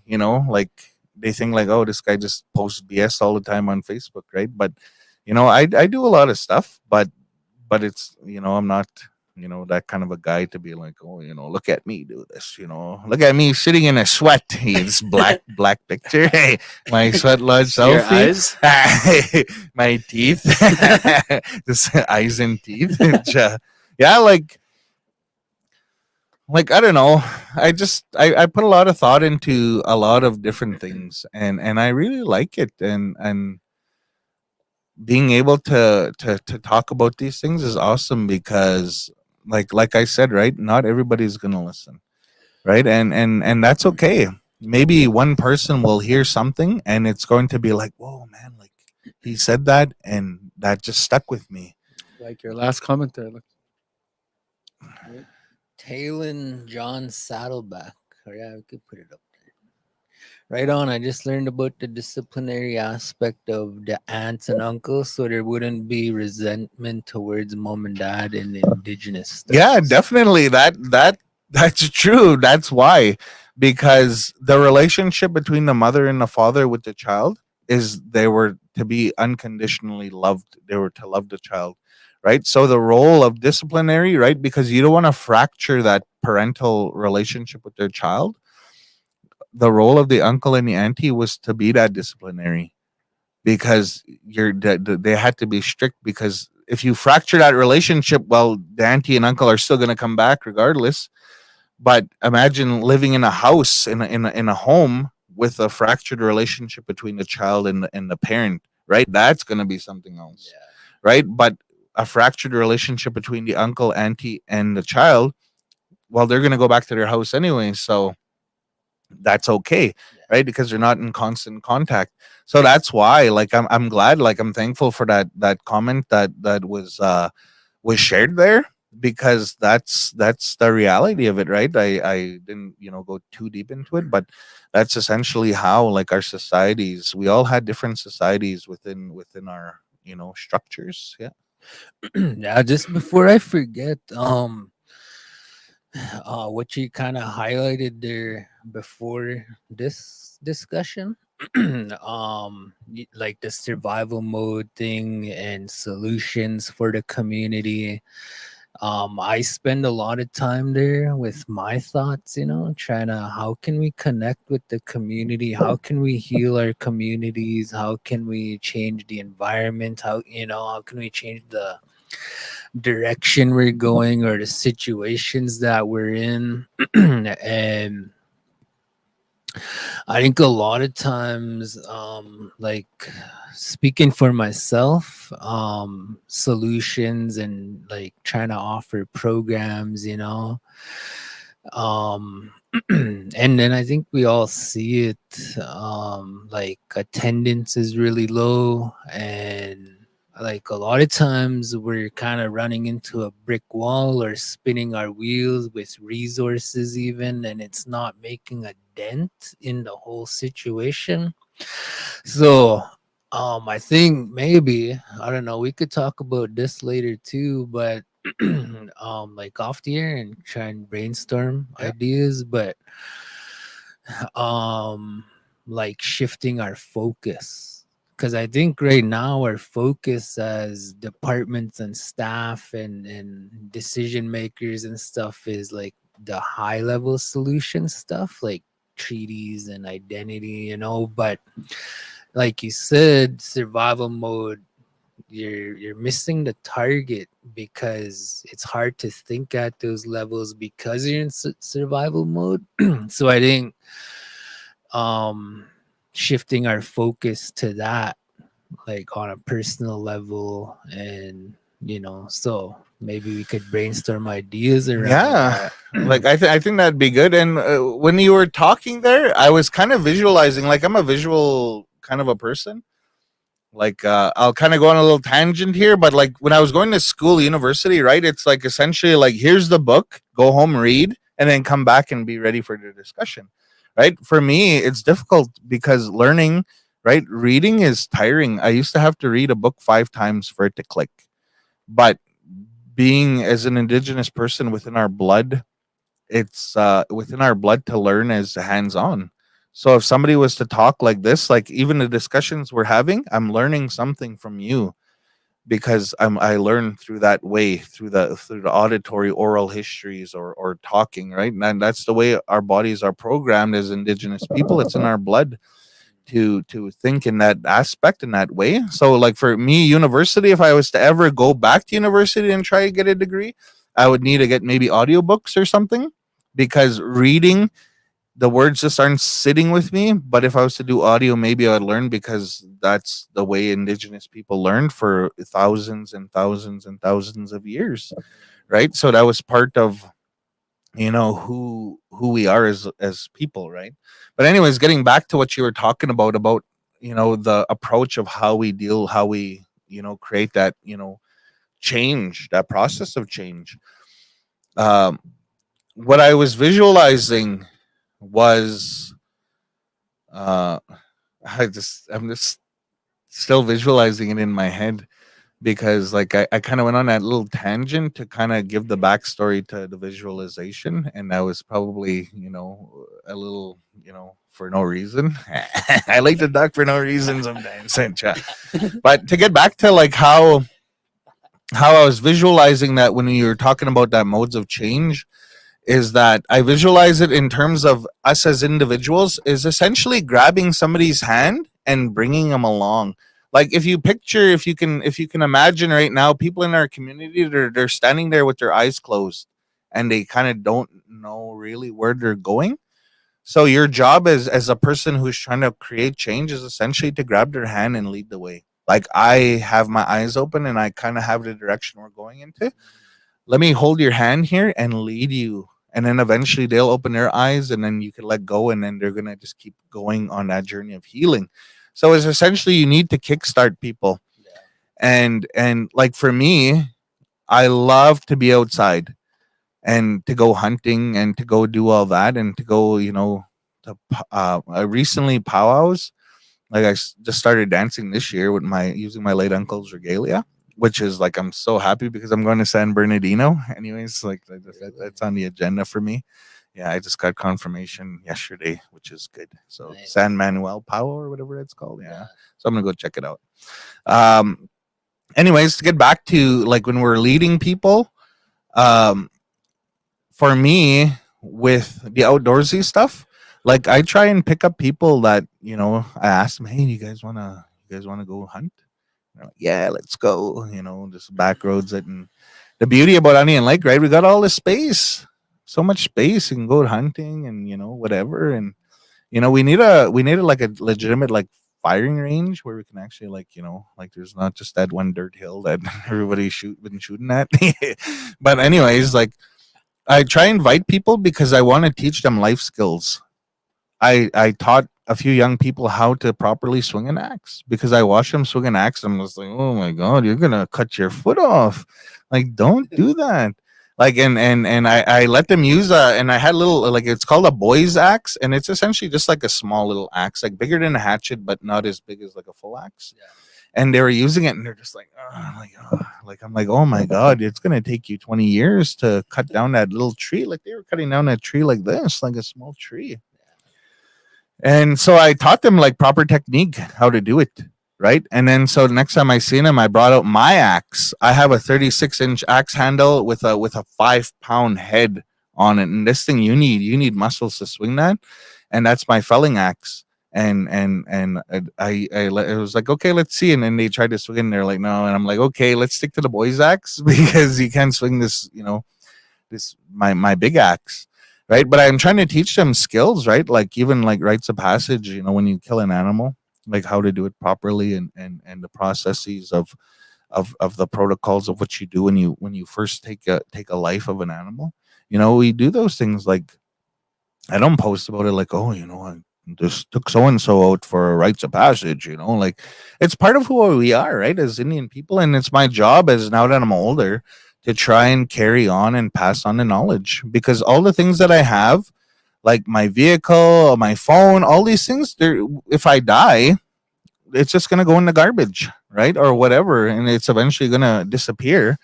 So what can I leave for future generations? Well, it's knowledge, right? So I taught somebody how to do this. So when they're older, when they have kids and they teach their kids, that knowledge is going to keep going. Right. So thinking 7 generations ahead, the decisions that I make today are going to directly impact 7 generations. And I thought about that, right? Because we hear that, right? 7 generations. You think 7 generations, especially with treaty, right? Like you got to think 7 generations ahead. Okay. Well, how do you do that? Well, the decisions that you actually make today will impact 7 generations. If I choose to fall off the wagon, that impact is going to leave ripple effects 7 generations down the road. Like every decision that you make is going to play an impact, right? Like with Tyler, with his singing, right? Sharing his songs, those songs are going to carry on for 7 generations. Oh, but that's true though. Like we hear these songs, right? And like Tyler probably knows like quite a bit of old songs, right? Like even like probably from your family and stuff like that. Like for me too, like I'm fortunate. We have, singers in my bloodline, and from the past, and there's songs that exist, and I have them, right. I don't sing them out in public and stuff, and but have songs that belong to my family, right, and that's the preservation of my identity and my bloodline, right. And Tyler's responsibility is to preserve his bloodline and his family knowledge into the future, just like mine is for mine, and yours is for yours, and Davis is for Davis, right. And that's our responsibility. So that's why I try my best to educate young people, because that knowledge is going to exist a lot longer than any material things. Like these buildings that we're in, this building's going to rot away and waste away eventually, right? So what are we leaving for the future? Like, think about a long time ago when they used to live in the prairies here. They didn't leave us monuments. They didn't leave us statues, because they knew that they were eventually going to waste away. What they left us was those prayers. What they left us was with the knowledge how to survive as Indian people. And I use the word Indian like loosely. Like a lot of people are like, when I make posts and they're like, think like an Indian, and they're like, aho, and then they show that one, that one, that one person of East Indian descent, and Yeah. like I'm like, like, don't focus on the word Indian. Just put whatever word you want. Like, even when I make posts, I'll write like God, and they're like, we don't have God, we have Creator. I'm like, well, yeah, I know that. Like, don't focus on the words, just focus on the message that I'm trying to say. And like, I'm like, think Indian, and they're like, aho, and they post. I'm like, oh my God, you're defeating the purpose of the whole thing I'm trying to say here. And that's okay. Like, I'm always up for laughs, because humor is so important.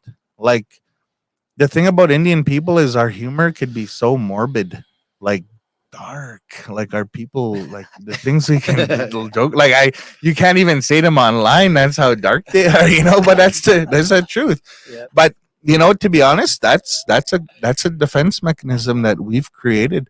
It's essentially laughing at what we fear most. We laugh at death because we're afraid of death. We laugh at abuse because we're afraid of abuse. We've been abused, or maybe people that have been abused, right? Like, I laugh at hunger because I've been hungry. I laugh at abuse because I've been abused. I laugh at death because I've had loss in my life and it's hard. So that's why Indigenous people, we laugh at a lot of these things, like the stuff, like with me and my family when we get together. Oh man, you know, if they had cameras, boy, it'd be on the news. Like, oh, these guys are messed up. But that's as Indian people, right? Like that's how we are. Like I'm pretty sure the discussions you guys have in your homes, right? Like don't leak the group chats, Yeah, right? But that's just how we are as Indian people, right? Like that's our coping mechanism, our what we have. And I seen a post one time a few years back, and they're like, it's not healthy to laugh at those things. And I'm just like, oh, these people are like supposed to be like certified counselors, like Indigenous people. They're making posts about that, saying that we shouldn't be laughing at death, and shouldn't be laughing at abuse in residential schools and stuff like that. Yeah, like laughing, we shouldn't laugh at it in terms of like making it less, but we're not laughing at it to make it less. We're laughing at it because that's our only form of control that we have over that, is our humor, to laugh about those things. Residential school is a horrible thing, but there's sometimes like people who've been to residential school, like the jokes that I've heard that some of them make, like, oh my God, like that's rank. But I laugh about it because they laughed. Like my late uncle, like, oh man, there's like they're like, how come you didn't get residential? And then he made a joke about it. I'll tell you guys later after, but like I can't say it online, but like he made some of the craziest jokes, and he was in residential school, right? Like he laughed at it because yeah, he was hurt by it, but he didn't allow it to have power over him. And that was good. And that's what we do as Indian people, is we have to laugh at those things. Like there's horrible things like like unfortunately, right, with James Smith, remember when that whole thing happened Yeah. over there? And that was a horrible thing. I was in Wapayton that time at a powwow. They were like checking everybody and everything because that's just like right down the road.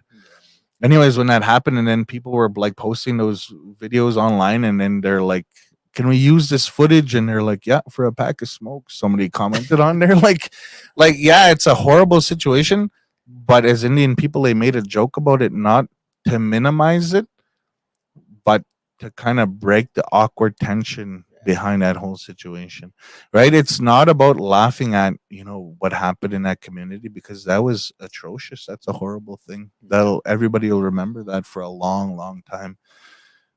But people's coping mechanisms, that person that made that comment, that was their way of dealing with that trauma, was making a joke out of it.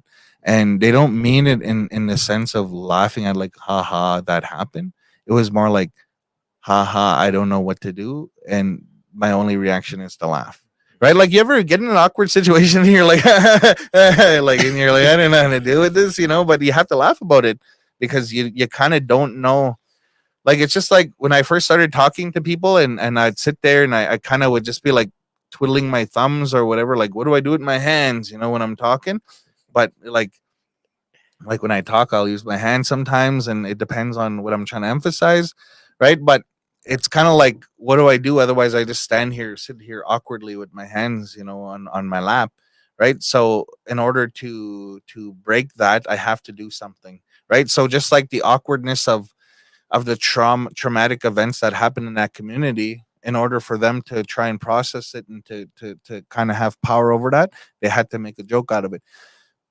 Not great comedic timing, definitely not, right? That was a horrible situation, but a lot of people laughed at it because they're like, yeah, you can use that footage for a pack of smokes, like like real Indian, like, smokes Yeah. are everything, right? But it, Protocol. like, yeah, protocol, right? But like, it wasn't about taking away from that, right? We laugh at a lot of morbid things because it gives us that power over it. There's a lot of things that we do as Indian people, like people out there, that they don't understand it, and they think like, oh, you guys are just weird, but that's part of our culture, part of who we are, is our identity, that humor.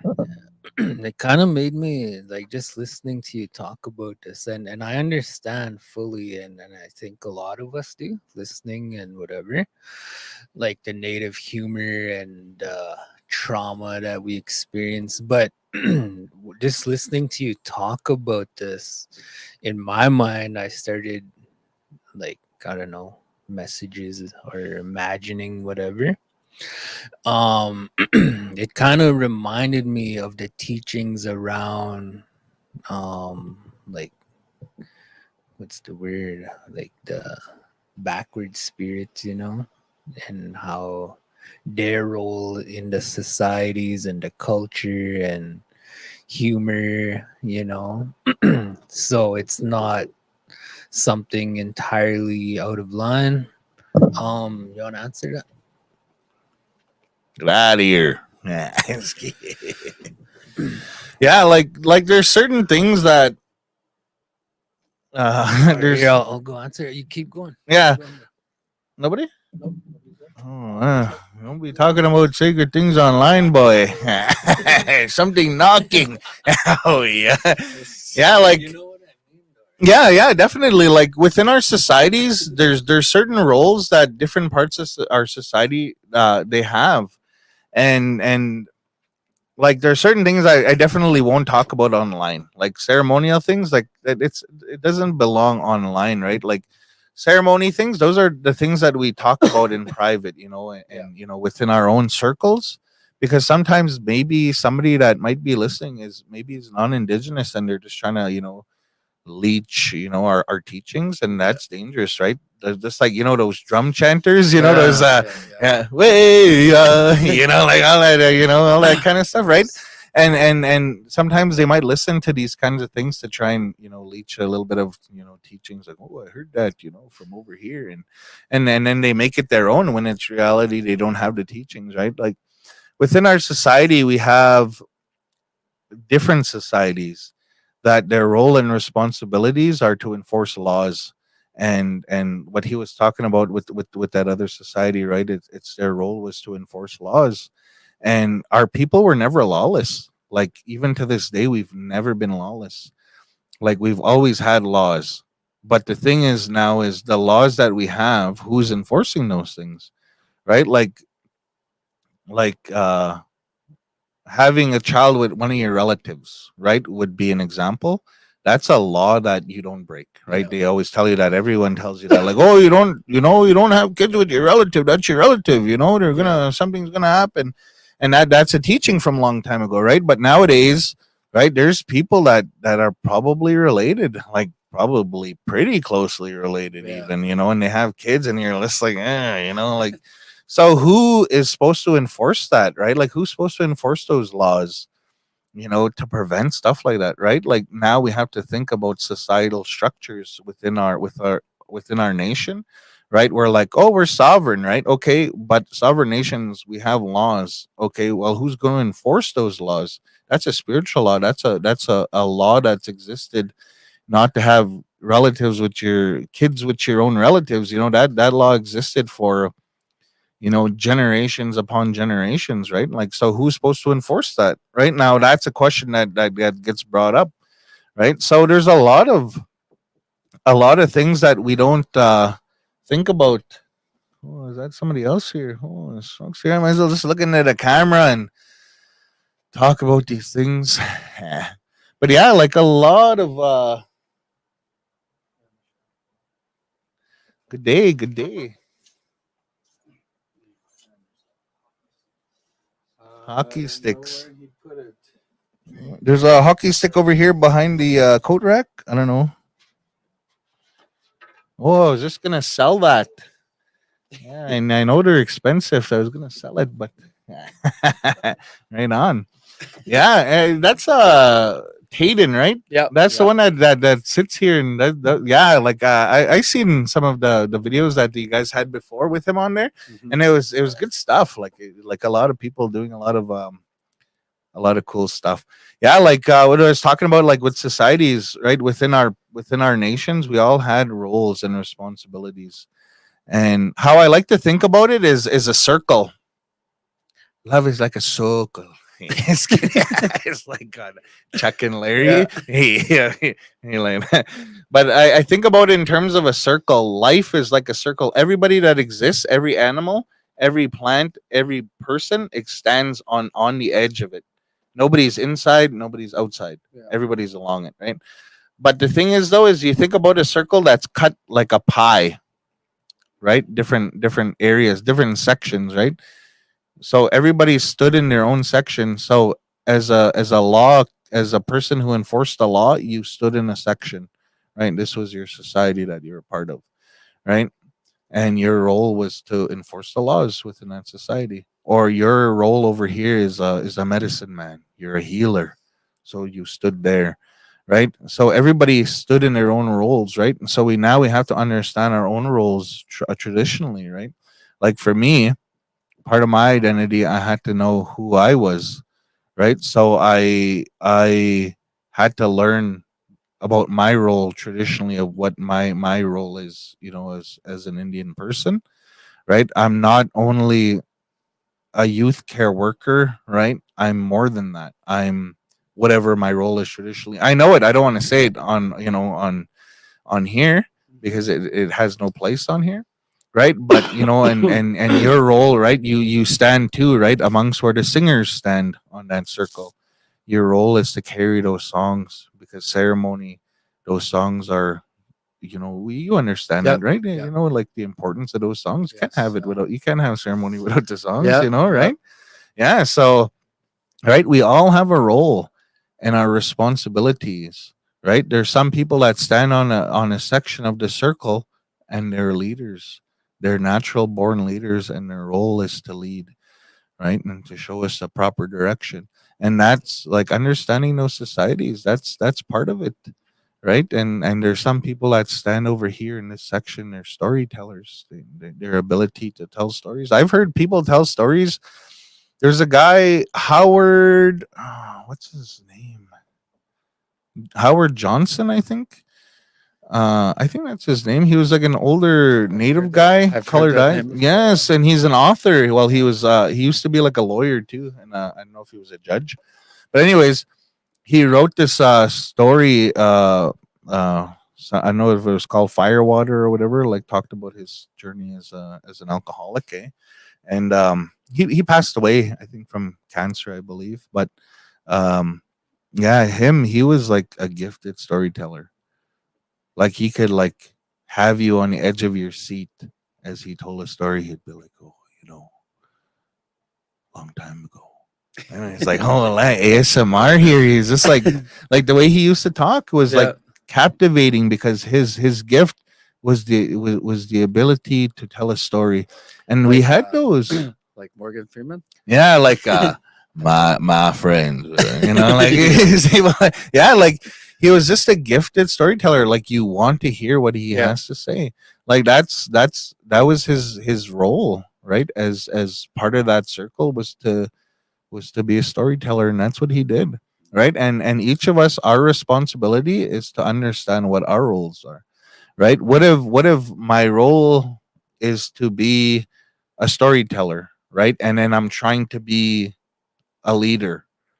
Or what if your role is to be a leader, but you're with the singers right now, and then in the future maybe you'll be a leader over here, leading the people, kind of a thing, right? We don't know, right? Like our roles change, but essentially we stand on that circle, and each section has its own roles. Like this is where you are, and you have to honor that, right? Or my role over here is to enforce the laws, right? And we going back to when we were talking about like our traditional laws, right? Like when I was younger, my dad always told me who I was related to, right? He was like, "Oh, that's so and so. You're related to this one, this bloodline over here." Right? And he'd explain that. And that was good. I'm glad. I'm so thankful he did because I know who I'm related to. Like all of a sudden he's like, "Oh, we're related to the McGilverys out in Saddle Lake." And I'm just like, "Oh, really? How?" And then he'd explain it, right? Or oh, we're related to Jackie Chokin and them. And I'm like, "What, really? Yeah, how?" And he'd explain it. "Oh, we're related to the McDonald's over there too." And I'm just like, You're related to the chief. You got a Sure. house. Yeah, I'm related to the chief through my mom. I that A long story. my chapa, I start really connecting with that. Well, that's how the way they talk too, eh? Like, yeah, yeah. Like a lot of people nowadays, they're not told that, Mhm. right? And that's why they don't know they're related. Yes, right, exactly. Yeah, like for me, like who I'm related to here in this community, like I was told who I'm related to. You don't message your And there's so many, right? There's a lot of people. There's a lot of people I don't even know that. yeah, Who like is this? Who's this person? Like, and Yeah. literally, it could be a relative, and you don't even know because yeah, because they don't know. They're not told. They're Yeah, not taught. they're not told that. Yeah, like when we talk about like our kinship, who we're related to, people don't think about that. They're not taught that nowadays. Like a lot of young people, Yeah. they don't know because the role of the responsibility was for the grandparents to tell and the parents to tell the kid this is who you're related to. Yeah. And you can't be with this person because this is how you're related to them. Because that's your uncles. Yeah, that's you can't go with her. That's your uncles. That's emotes. Yeah, but that's how we have to understand those things, right? Like I was always told, you never go with anyone that's in from your reserve. Like people think like, oh, like the Lewises and the Chiefs, they're not directly related. Well, they are. They're related somehow. The Cardinals are related to these guys over here, but everybody in this reserve is related. If you go with somebody from your own community, regardless of who you may think like you're not related, you're related. Yeah. Like I know there's like I always tell even my nieces and them, like my niece, she's older, and I tell her, I'm like, you can't go with anybody from this reserve. You're related to them. Like even though even though you can't understand how, even if it's a long ways back, Yeah. you're still related. Like you're your not cousin. supposed. Yeah. Like that's your cousin from like long time ago. You don't even realize Yeah. it, and that's the thing that we don't tell kids that nowadays. Like that's a teaching that's not there anymore. Yeah. Because I remember growing up, that's what I was told. Like Yeah. all those things, and nowadays, like And some like nowadays when you see it like with the youth on, like who's that? Who's that? And you're like, that's your uncle. That's your auntie. It's yeah, like, yeah, and they're not even explained like how yeah. people are related, right? Like they're not told how to relate it, or if that's your uncle or your auntie or your gugum, your mushroom or whatever, right? They're not explained that, and they have to be told that because that's your role as a parent, as a caregiver, as a grandparent, as a mother or a father, right? That's their role. Your role is to explain that bloodline, that family tree, to prevent interbreeding, Yeah. because with interbreeding you get sickness. Long time ago, our people were never sick.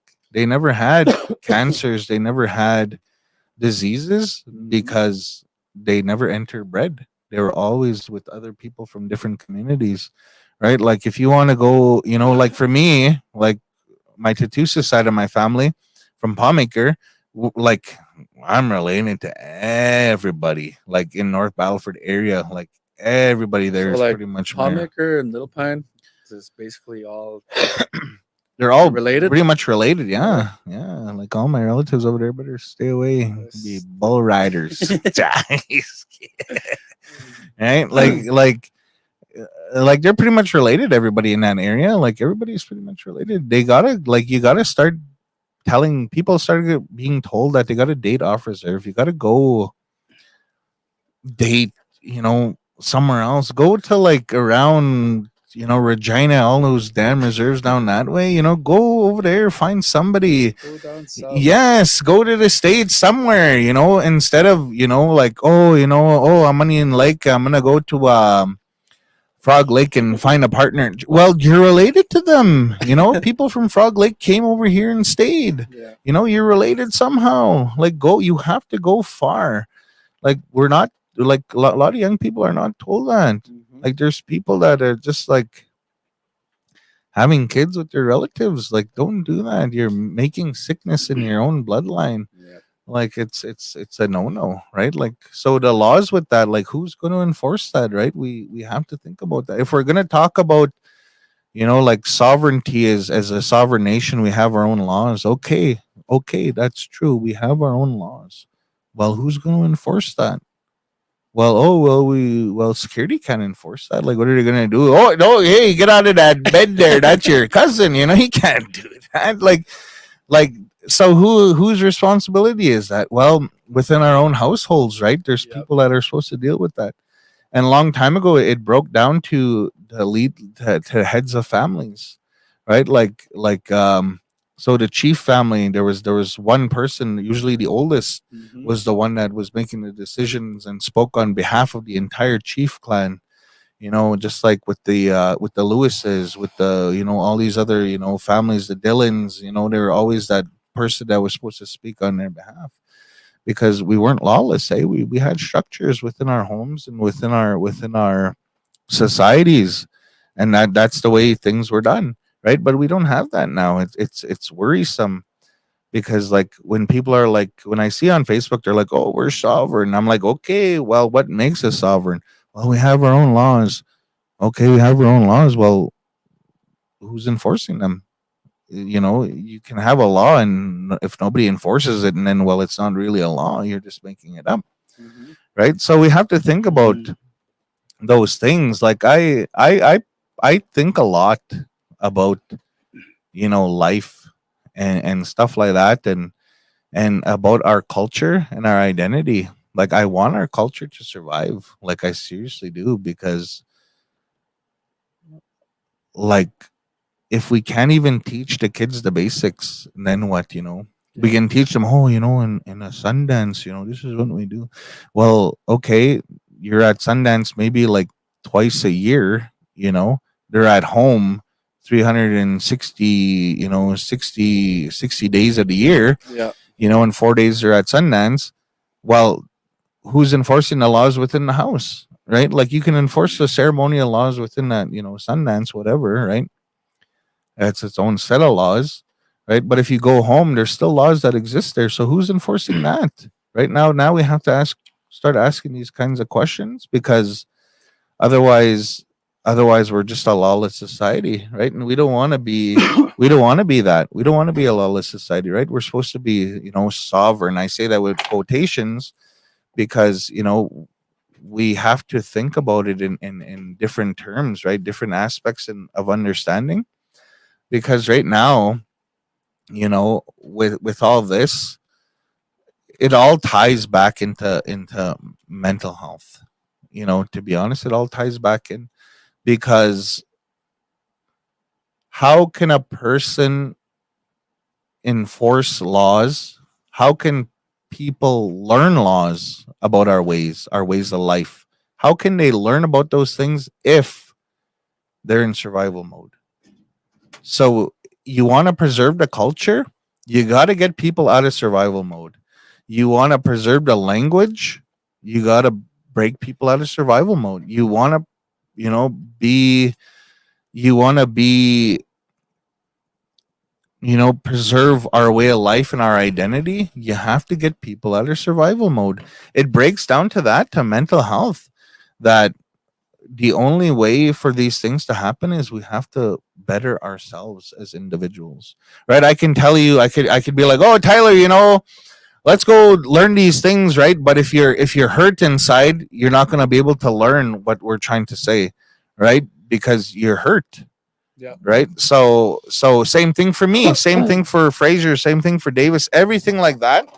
It all breaks down to that, where how can we learn if we're in survival mode? Think about that in terms of school, right? Like kids at school.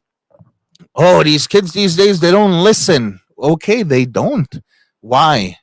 We have to ask ourselves that question. Why don't these kids listen in school? Like I've heard that. Like teachers are getting stressed out because the kids aren't listening. Well, okay. Okay, we heard you. They're not listening. Why? Well, they're in survival mode. How can you learn, sit down and learn in an environment that's made for learning if you're in survival mode? Right? Everything ties back into mental health. That's why I love it so much, because everything goes back into our ability within ourselves as human beings to process our trauma and our behaviors and our emotions. Because otherwise, like, how can we worry, like with that whole thing, like that release that, Saga Scoots had, right? Like that issue that came up, that essentially in itself could be a cry for help. Maybe this person, yeah, oh, they joked around about it, okay, but that thought came into their head for a reason. There's something there that we need to understand. Maybe this person needs to talk, and their only way of being heard is that I have to do that. And that's worrisome, right? Because that means that this child's not being heard. Like I'm very open in terms of, like, sometimes people will message me randomly and they'll vent to me and express themselves about what they're going through, and I like to listen, like, because I have an ability to disconnect essentially from the emotional part of it. Like, I'm not carrying their burden. I'm essentially giving them an outlet to express themselves with me in a safe environment, but I don't pick up their stuff. Like, I don't carry it for myself, right? I don't make their burden mine. But I do like to listen, because it gives them an opportunity to be heard in a way. And I try not tell them, like, oh, it's happening because you drink. Well, like, they didn't come to me to be told, like, it's not my job to be like, oh, you're a drunk. Yeah. Yeah. They said that you wanna have a good life, well, sober up. Well, like, that's not my job. If they come and tell me, like, oh, I'm going through this, and I'll listen, I'll be like, okay, yeah, that sounds difficult, and I'm glad you're sharing that with me. And that's it, right? And then now they feel lighter because they express themselves, right? They didn't come and message me and be like, if they ask me, like, what do you think? And then maybe I'll be like, well, you do kind of drink quite a bit. Maybe you should kind of slow down and things will go better. If they ask me for that, but if they just message me and they just kind of want to, express themselves, I'll listen. And I don't listen with the expression of trying to um, trying to coach them if that's not what they came for, right? If I'll ask them like, "Are you just trying to vent?" and they're like, "Yeah," I'm like, "Okay." I'm not going to give you feedback. Like I'm not going to be like, you know, you need to quit doing that. Quit getting high. You know, like I'm not. I'm not going to do that, right? I'm just there to listen. Yeah. But if they do ask me for my opinion, and then yeah, I'll tell them. I'll be like, well, from the sounds of it, it's because hardships happening because you're drinking quite a bit. Whatever's there, you got to deal with it, right? Because they're running away, right? And Candell. I just can't even read. Sorry, I'm dyslexic. Candle. Exactly. Our youth need to be heard before it's too late. Yeah, being heard is so important because I've heard the expression like long time ago. They'd be like, "Kids are meant to be seen and not heard," but Hold on. I gotta go pick up the table real quick. All Nations delivery here. Yeah. Do a song. Okay. Yeah. Hey, we'll pause real quick. no problem. We'll just he's gonna jam a song, He's been saving it. an honor I song. made this one. He has to. I made this while you were talking with all that. Oh yeah. Everything you said, I put into one song. Before he sings it, he every needs a word, carton. Needs every a word. carton of smokes. Hell yeah. What do you want to hear? What do you want to hear?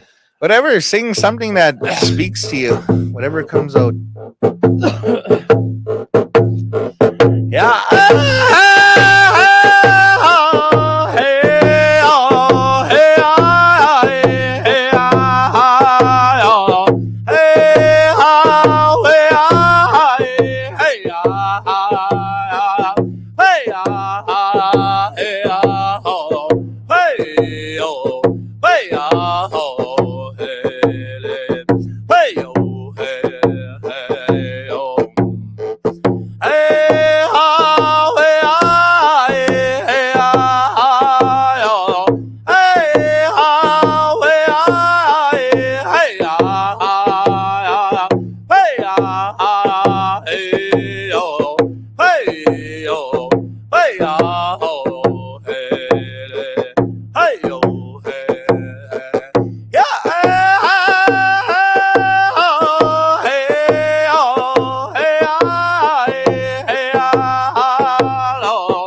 $40 and A pack of smokes and some gas. and a trip to the casino. Hell yeah. That's a good one. I like how the audio with that, man. Like this guy in the back here, like you guys may not see him right now, but he's sweating, man. He's really putting in the work, That's good. Like the audio on that was just crisp. I like it when you stop drumming there and all of a sudden the voice. I know you can hear that, eh? Sounds cool. It's like, You gotta put on your regalia next time. oh, yeah. It felt like that Both song of you. was just medicine. A ho. Hey. Hey, right on, man. It was good. Yep. Good chatting with you. Yeah, I like your words, bro. Yeah, thanks, man. It was good. I'm glad. I hope maybe you might have heard a little bit. Everything you said just, it had good meaning and it had, my heart. Hey, My heart. that's good. Yeah, Yeah. like it's good. I'm Appreciate glad. it, bro. Yeah. But I gotta go, so I'll be back. Yeah. But we still have the junior here. Ah, man, JR. Alrighty. All right, bro. Yeah. Back here. Yeah, good. so that was kind of random. I kind of had to step out there, and I came back, and I didn't know where you guys were at, but I figured just to kind of change the energy up a little Yeah. bit, throw in a song. Yeah, so, that was good. Like I like that. I like how you have song, involved in that, and what a lot of people don't understand is like songs. Those are prayers. Even have That horses. yeah, Howie, Howie, I like that. Do that again. Yeah, clip that. Yeah, like people don't understand that with songs. Like those are prayers. Like the words that he says, that's a prayer essentially. What he sang there, like in its own way, and that was awesome. Like we were talking about like culture, we were talking about societies and how we have to enforce the laws, and we are talking about like relatives, like in how kinship, like growing up, right? Like for me when I was growing up, a little squeaky, yeah. Like for me growing up, I was always taught like kind of like my kinship, right? Like who I'm related to, right? And that's how a lot of us, like older ones, we were taught, right? We were told like, oh, Fraser, you don't go with that woman there. That's your cousin. This is how you're related, right? And that's how we were told, right? Yeah. And for me, I was taught the same way. And to be honest, nowadays I don't think a lot of people are being taught that, right? Yeah. And I tied that into like that's a law, like that law of not being with a relative. That was a law of our societies, and the question is now is who's going to enforce that law, right? Like whose responsibility is that, right? It's our families that are supposed to be responsible. Long time ago, the way societies were structured is that there was the oldest person within a family group was the decider, was making the decisions, and their job was to be the one to be like, hey, that's your relative, that's enough of that, that's over now, right? And that was their job. But nowadays our breakdown of our family structures is leading to a lot of lawlessness that we have within our society, right? That's why a lot of people are related and they're having kids together, like, and that causes hardship and birth defects. There's a possibility for that within that, right? With that interbreeding. Yeah. And we were talking about, like, when you were gone, we were talking about society and our roles. We were talking about our roles and whose role is what and where we stand on a circle, right? And Yeah. it was pretty good. Like I really liked chatting with Tyler. Like he seemed very interested in the discussion, and being able to sit through that whole discussion we had about mental health, especially with that. Like that's a tough thing. That's difficult. Like I know a lot of people, like when they'll get into that and they're like, oh man, I got things to do, right? They kind of run away from it because it's too real, and it's kind of tough. And I'm just glad he sat through it and shared some songs. Man, he's wicked. Like he's got some good ones. Yeah. Yeah. Tyler, we actually just brought him on board with this program. And not just in here, but we want to do like a singing program for the community and for the youth. And right now he is in this high school Yeah. for singing. So they do that, I think, every day during Oh. lunch. Huh. So they're jamming in the school. And I was there yesterday for a meeting after school hours. And a lot of the staff and the students were talking about them jamming out. You can hear it, like, everywhere in the school, and it's such a good thing, the vibrations and the frequencies and Yeah. stuff. So Yeah, like I remember seeing some videos of those young guys, they're singing at the school and stuff, and I was like, man, that's wicked, And I've had a few chances to jam with them, like at the round hall and whatever. Like there was a time where I borrowed the round hall, and I was like, hey man, like called treaty governance, and I was like, hey, these young guys want to jam out, but we need a space, and they're like, yeah, we use the round hall. So I was like, all right. So we went and jammed over there. It was late, like I think we started at like 10 and went to like 1 or whatever, a little longer than that. But it was good, like having that space, like for them to have access to do stuff like that. And like singing is important, like especially us as Indian people, like within our ceremonies, singing is like a really important part of that. Yeah, those songs, knowing that.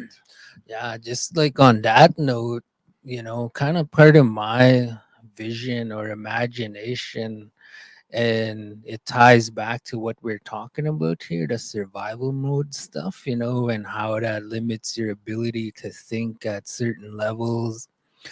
um, and the situation of our community and our communities, in terms of connecting and connection, you know, the roadblocks or the challenges around that idea. A lot of times words are, they could only go so far. Like we could talk about all this stuff and go round and round and round and round, but eventually it's gonna get to a point where it's not gonna connect the, to the point or to the level you want it Yeah. to, especially with the kids. But in general, the community. So I was trying to think of an idea like how else can we do this, or else how can we raise that frequency? And um for my own self, the way you said like culture saved you, same thing for me. And it was like the drum, hearing the drum and the singing that kind of attracted me down that path, and it connected with my spirit. So just taking that idea, I was thinking like that's how this came about, and knowing Tyler, he loves to sing and he'll do it anywhere, anytime, So Yeah. he's like the perfect guy Yeah. because so just like busting out the leads and the jams. And I know a lot of the young guys, especially the youth, like in the high school, they're because they've been doing it on their own, right? And like why not add another piece, which is a like a veteran singer, like a big brother kind of thing, and kind of utilize his confidence and skills to kind of give them, like, to empower them, right? Yeah. So yeah, so that's kind of what we're doing. Not just in the school, like we're trying to do this on a community level. So like what you talked about, like if you want to reach out and say, hey, let's go jam out, I want to take these the group home kids or whoever. Yeah, like we could set that up. And Tyler could, like, he's connected with the other singers in the Yeah. community, so he could bring the older guys, mix them with the younger guys, and jam up. So yeah, we're always looking for like gigs and ways to keep him busy when Yeah. it comes to singing. So yeah, so he's here for Yeah, that. like that's pretty good. Like I like that how he's knowledgeable. He knows his stuff with singing and stuff like that, and he's got the proper songs that are needed, and it's good. Like I think with more involvement, like with the kids, um, when we think about the future, when we think about what we're trying to do, like all the things we're trying to fix within the community, the reality is that, like, the sad reality of it is that the adults are not at that level to create that change, and some of them are, and they're doing it, but there's some that are not, and they may not ever be ready, and that's the sad part. But the hopeful silver lining of that is that the young people, they're a clean slate, and getting them involved like that, and leaving them with something like that, and leading them down that direction, like that's healing in itself. Like that's creating a safe, healthy environment for them to thrive. And kids, they only need safe, healthy environments to thrive, and by creating those spaces for them where they can get away and feel safe, that in itself is healing, because they have a place to get away, from maybe what's going on at home or whatever they're dealing with, right? And that's going to open that doorway into the future. That's like thinking 7 generations ahead. Like even a decision like that'll have generational impacts, right? We may not think about it in this moment, right? Because when we think of, like, you've heard that, like we talked about it, right? Like 7 generations, we have to think 7 generations ahead, right? Like, whoa, we're the 7th generation. Yeah, okay. like 7th generation from time of treaty. Okay, all right, like I'll go with that. All right, but that's such a Muniawak linear Western way of thinking, like directly 7 generations, like all that, like no, like the way they thought about it, the old people a long time ago, like the ancestors, the way they thought about it wasn't like that. It was 7 generations from any moment in time, 7 generations from them at that moment and the decisions that they make. So okay, we're the product of their prayers that happened 7 generations ago. Well, what are we doing to prepare our kids for 7 generations ahead? Right? Okay. Well, like there's a lot of things that are going on, like with that treaty meeting and stuff that happened at Fort Pitt. I really wanted to go. It just didn't work out with my schedule and stuff, Yeah. unfortunately. But like treaty has always been kind of like a favorite thing that I remember I sat with like the old people a long time ago. Like I sat with Doreen Mason's late dad, like I sat and heard him talk. Like a lot of these old people that used to sit there and talk, they're gone now. Right? Like I've had the privilege to sit there and hear some of these old timers talk about like the true interpretation of treaty as they were taught, right? And nowadays, like unfortunately, like for me, I feel that we're kind of going away from that. Like now we're thinking it like when I used to hear the old people talk, they never talked about court, they never talked about stuff like that. The way they preserved treaty was preserving culture, identity, and the stories, the oral history behind treaty. Nowadays, I feel that we're preserving treaty through, well, we got to go to court. We got to go, talk to this lawyer and technician about this. Well, that's not what those old people talked about. Like 20, 30 years, 20 years ago when I sat with them, they didn't talk about that at that time. So now we're kind of changing the way we're thinking, right? We have to think like Indian people, right? Not like in a Western perspective, eh? Like and that's the thing, right? Like that's why like I wanted to go to the treaty thing, but I kind of didn't want to go in a way, because yeah, I love treaty and I love talking about it and I loved learning about it, and I still try and carry on the stories that I was told when I was younger. But I was kind of also worrisome because now it's like I'm sitting there listening to legal jargon and technical terms, and Yeah. oh, we're gonna preserve it by going to court. Well, how did the old people preserve treaty all those years? Well, they had their culture, their language, and their identity, and that's all they had is a weapon. Nowadays, it's like, oh, we need a lawyer to be the guy in the front. Well, that's not what we need at that time, right? But that's just my own perspective, right? Like I'm not bashing anybody, because Mhm.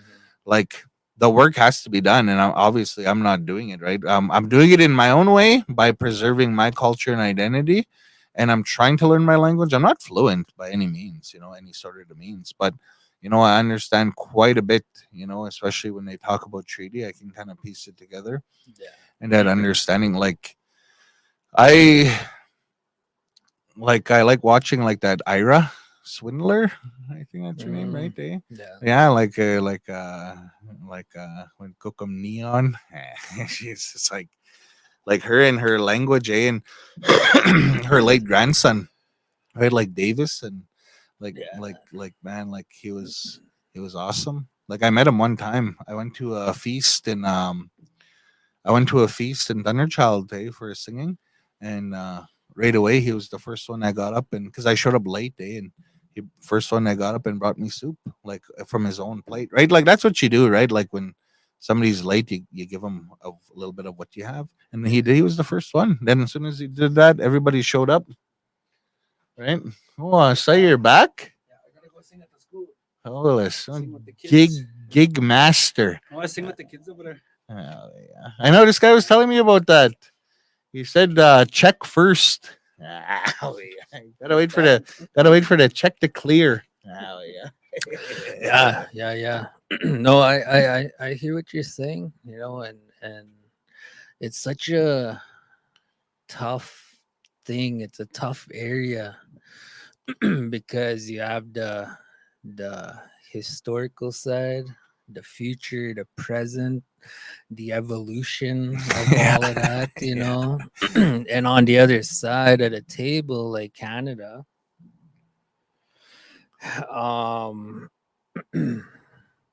you know, they're moving forward with their agenda, and they're doing it with pen and paper. So how what do we do, right? So on the one hand, staying true to our side and our approach, and our identity. But at the same time, this is happening on this side. Yeah. So, I think branching out into different Yeah. areas is necessary, like language and hands-on Yeah. stuff, the land-based stuff. That's all important and it's all relevant. And then you have now this where it's evolving Yeah. to, with the pen and paper, right? So it's such a tricky thing, Yeah. because yeah, Yeah, it's like so a multi-prong, like I guess like now that when you were talking about that, it occurred to me. I remember this one old guy was saying that, like, like, yeah, we have to do it this way, but there's also these other ways, and it may not, you may not agree, but they're trying their best to do, we're all going towards the same place. So like I try my best to like not interfere with, with, like, I could have been like posting and like, oh, this treaty thing, or don't believe in it, whatever, yada yada yada, but why create the negativity and the division with it, right? Like, I'm gonna do my own thing. If I'm in the wrong, okay, I'm in the wrong, but preserving my culture and identity, that's how I'm trying to fight for treaty, and that's what I'm doing. I'm doing that from my own way. And I guess if people want to go to court and do it that way, and then I guess that's what they know how, right? I don't know how to yeah, do that. yeah, I think the good thing about that is like the elders and the older people are in that circle, guiding that process. And like you hear that language being thrown around like that, but I think with the guidance of the elders, it's in good hands because it's not something that's being followed through on. Yeah, But it's being entertained, the thoughts, and just trying to do an assessment on, the pros and cons of all of that yeah, stuff. So the good thing is the elders and the whole NC gots, like, being careful. And I think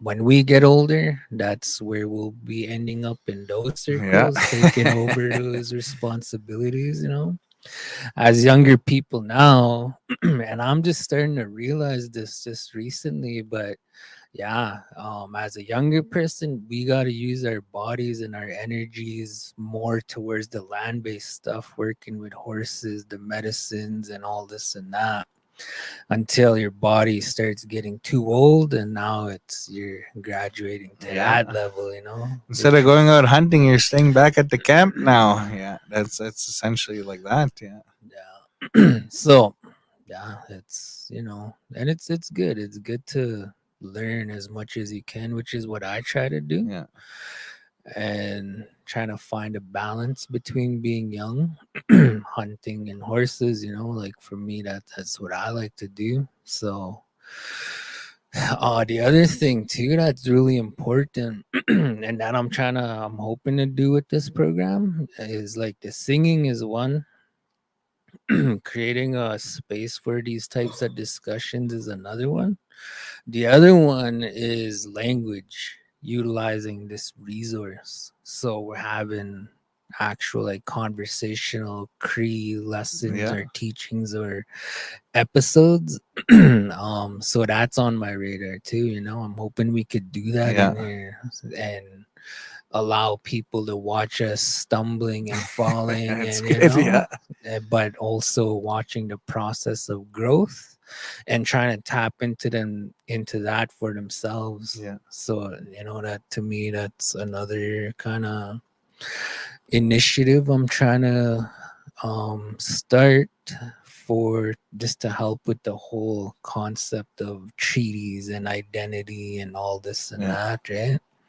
The language, yeah, is a really to me, I think another thing that I'm realizing is it's like it's like a, I don't know, a starting point or a master key or a priority, or it's a really important area. And a lot of times I think like that needs to, it doesn't need to happen first, but it needs to be realized of how important it is to start unlocking these teachings in these different areas that are in the language. Yeah. And if all we're hearing is English, and we don't understand Cree, and they're trying to accommodate us and interpreting these teachings in English just so we can try to get an idea about it, I think we're missing out some really yeah. key, information and teachings in that. And to me, I feel like we can't be okay with that. We can't just be okay with that and just go with that. I think us as young people, part of our responsibility is trying to actively learn to get to that level. So that's kind of what I'm hoping with this program. We can start trying to teach the language, Yeah. I liked it when Ivy was here, when she was sitting here talking Korean stuff. I was just like, yeah, I'm trying to follow along as best as I can, right? I'm not fluent, but trying my best to follow along with what she was talking about. And I liked how you were talking about, like you want people to talk to you in Cree, just so you can, get into that. Like for language, they say that the best way of learning is immersion, full immersion, like at home, like because you spend like majority of your life at home, like you're in school only a certain amount of time, you're in classes a certain amount of time if you're going to do language learning, right? But learning at home is the most important thing. Like if somebody's listening here, online and whatever, and they're fluent in their language, right? Talk to them, talk to your kids, your grandkids, like that, and you'll preserve the language that way, right? And they'll have stories. Because I remember, like, I hear people tell stories like, oh, when I was younger, I lived with my gugum, and all they spoke to me was in Cree, right? And that's why I know Cree. And maybe your kids or your grandkids will have that experience, right? And they'll be the ones telling that story, like, oh, they talk to me in Cree at home. That's why I know it, right?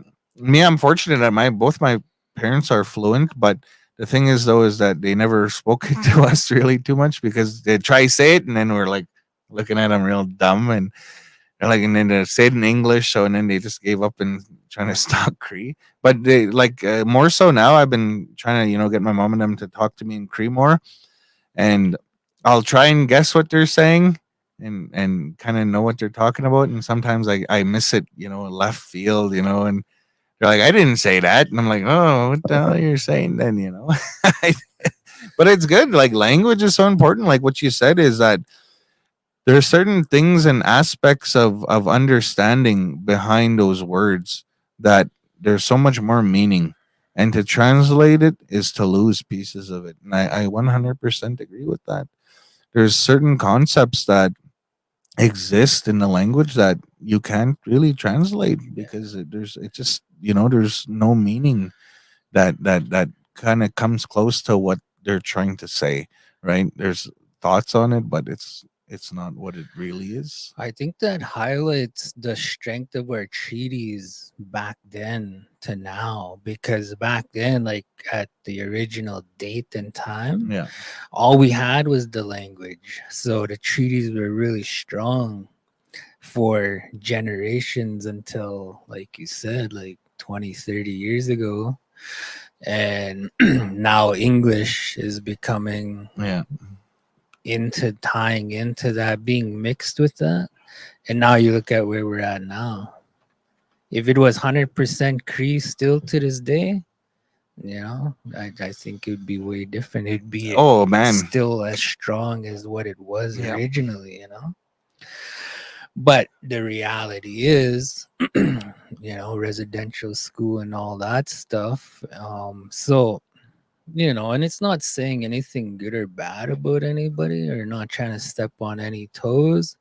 I think it just kind of serves as a reminder that we have this responsibility, especially like us, our generation, to try and learn. And, for the next 7 generations. And yeah, that's where the strength is. And when you start translating, you get a Yeah. slightly lesser You version know, I of was sitting here and I was actually thinking, as usual, that that's a lot. That's a lot to put on, people. Like, especially like for us as adults, right? We can talk about it and discuss it. And now think about trying to put that on kids, right? Like, it's your job to preserve the culture. Well, how can they preserve the culture and they're worried about other things, right? There's things out there. Let them be kids, right? Like, you can passively teach the language to kids by talking the language to them at home. Okay, that's preserving part of the culture. All right. But don't put it on them and be like, you should be sitting here listening to the old people. Well, the thing is though, nobody wants to sit and listen to some elders because they don't know how to talk right. Like, yeah, they'll speak the language, but they get mad. But that's a residential school mentality. Like long time ago, the way they used to teach kids, it wasn't through anger and hate and fear. It was always through love. It was always through love because that's an effective form of education is to teach them with love. Like I know some people are like, oh no, you don't do it that way, and then they publicly shame people. Like that's not how we did it. Like you have to educate young people with love and kindness. Like it sounds kind of cliche. Like people are like probably like, no, yeah, this guy doesn't know nothing. Like I've worked with kids that experience trauma, and they don't need a tough hand. You know, strictness and stuff like that isn't going to help them. They need love and kindness, and that's what you have to provide as an adult is that loving, caring kindness, right? And that's what our role is as adults. Our responsibility is to do that. And to be honest, a lot of older people now, they don't have the ability to communicate at a certain level with kids, right? Like they have some wicked teachings. Like some of these old people, boy, they're just like wicked. Like as an adult, I can listen to them and talk, and they're like, oh man, like the stuff they say, like they'll get mad and all this and that about it. But I understand because as an adult, I've processed that and I don't take things personally. But as a kid, they don't have that understanding, right? So you're trying to get an old person to educate these kids, and then they get mad. They're like, "Oh, these kids don't listen." Well, you got to communicate in a way that they're going to understand, right? Like we can't blame the kids. The kids are only behaving the way that we taught them when they were young, right? Like you're like kids don't listen. Well, kids don't listen because you're busy yelling at home. like like you want your kid to listen, well quit yelling at them. Like I'm not here to give parenting advice, definitely not, right? This is just my own understanding of human behavior as a human being and my understanding of behavior, right? Like you want a kid to learn, provide an environment that supports that, right? Like especially now with a lot of kids in school that have ADHD and like different issues, mental health issues, right? And the teachers have to bear that as a burden. They're the ones that are on the forefront. And then I've heard some teachers like, oh, these kids don't listen. Well, yeah, okay, so what is going to help them listen? What is going to get these kids to listen?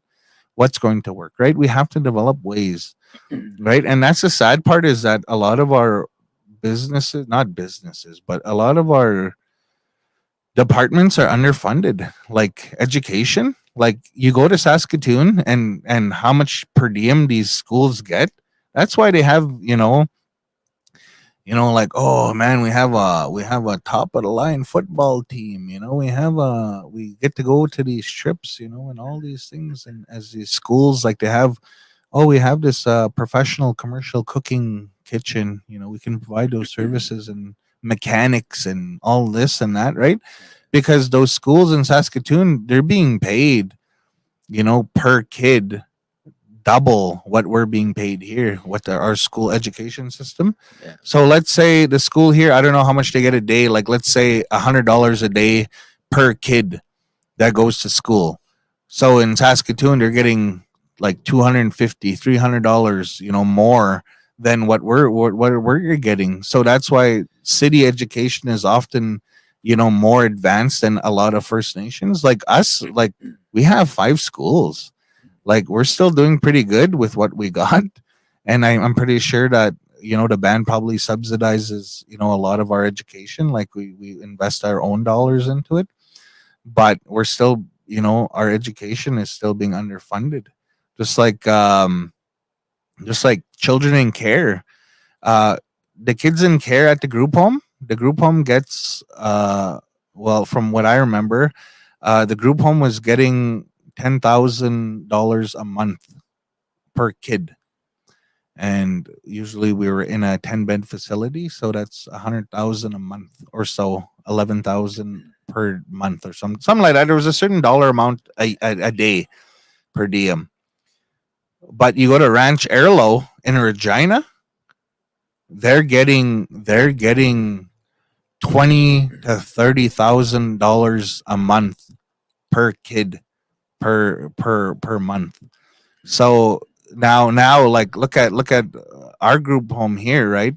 And then the group homes in Ranch Erlo, they have their own school right on their campus. Like they built it like bricks, and they have a principal and actual like certified teachers there, right? Like, and ours is, we don't have that because we're underfunded. Like it's unfortunate.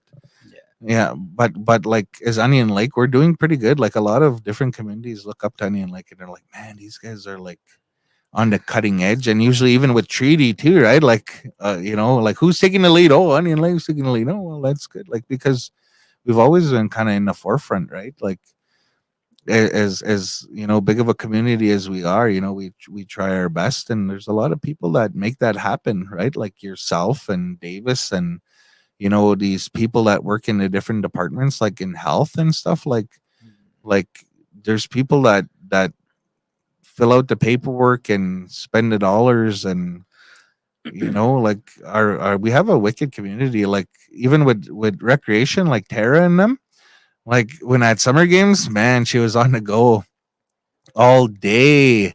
And then at night, whatever, she finally sat around, and she just like, like, oh man, the stuff they recreation them they put up with, like just to keep everyone involved. It's a long day. Oh man, like they're superstars in my mind. Like I know, like a lot of times I don't express myself in terms of like, like, oh, positivity. Sometimes you're like, oh, that Clayton's so negative. He's such a negative guy. Yeah, like, but I do like to mention that, like that these recreation education staff, health staff, they're all like superstars in what they do. Like otherwise our whole programs would just fall apart, making do with what they have. Jeez, like I think it goes back to like highlighting the whole idea of underfunding and chronic underfunding, and it's always been like that, and like you said, doing what we got to do to combat that and change like the systemic oppression. It's the system that's the enemy here. Yeah. And the way it's designed is for us to fight amongst each other, and you see that almost every day. So we're keeping ourselves down when in reality our focus, I think, needs to be in other areas. and I think we're doing a good job at that.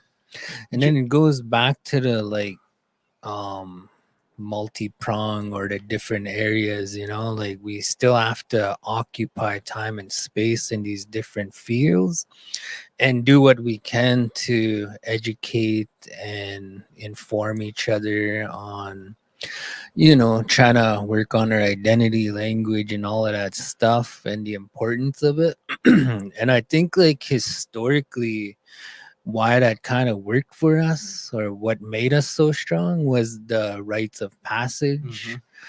And the different societies. When you get to a teenager, now you're rolling with the bigger boys and learning how to be in escapos. And the language was in every stage of development for the kids' lives, right? The Yeah. Googums and Mushums were involved early on. And that's what made us so strong. And then colonization, and all of this like 60 scoop Yeah. residential school, so it's all there.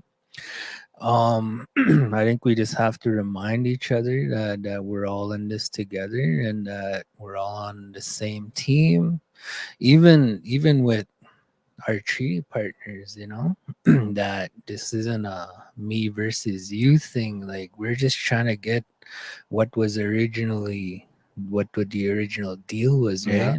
right? So Yeah. we're not looking for trouble. We're not, we're just trying to ask for a fair shake, because you look at our communities, like, they want to know why. That's why, Yeah. So Yeah. One thing that, like, when you were talking, I was visualizing is crabs in a bucket. Did you ever hear that expression? Crabs in a bucket. Crabs in a bucket syndrome. Did you ever? What's your interpretation? I want to hear your interpretation of that, and then I'll tell you mine. no interpretation, just literal, like, Crabs in a bucket pulling each other down, kind of a thing. Yeah, like, and it could be interpreted, but I think it's, well, I think about stuff like that. Like, it's as random as it is. Like, crabs in a bucket. Like, you just visualize, right? Crabs in a bucket. Trying to, just pulling each other down. Like, somebody's trying to get out and you're pulling them down, right? I've heard people say that, like, a lot of these, you know, people at events that are like, "Oh, you guys, you're always just crabs in a bucket, always pulling your own people down, breaking them down." Well, you think about it this way, like, they're not actually pulling each other down. They're trying to lift themselves up. They're trying to survive. They don't want to die in a bucket, right? So whoever's going up there, they're trying to pull themselves up. Hey, let me go with you. I'm trying to go with you, but they end up pulling them down. It's survival. That's what it is. Like crabs in a bucket. Like when I hear people say, "Oh, that's crabs in a bucket," they're just pulling each other down. No, it's because they're in survival mode and they're trying to pull themselves out. Like everybody wants to survive. You want to survive. I want to survive. Davis wants to survive. We all want to survive. It's human nature. There's nothing we can do about it. Every one of us wants to survive. And that, if holding on to this thing and trying to pull myself up is gonna get me out of here, I'm gonna do it. And sometimes inadvertently it seems like we're pulling somebody down. We're not. We're just trying to latch on and lift ourselves up with them. I want to be like, I come off like that, like, "Oh, that Clayton, is breaking people down, like pulling people down, putting people down." I'm like, I'm not. Like, I want people to succeed. I want indigenous people to succeed. Like, I seriously do. Like, I want you guys to succeed. I want this podcast to succeed. I want all that. And it may seem like I'm pulling people down when I bring critiques or when I ask questions about things. It's not. It's just I want clarity because I'm feeling uneasy that I have to have clarity because of the trauma I experienced. Uncertainty was never a good thing in my life.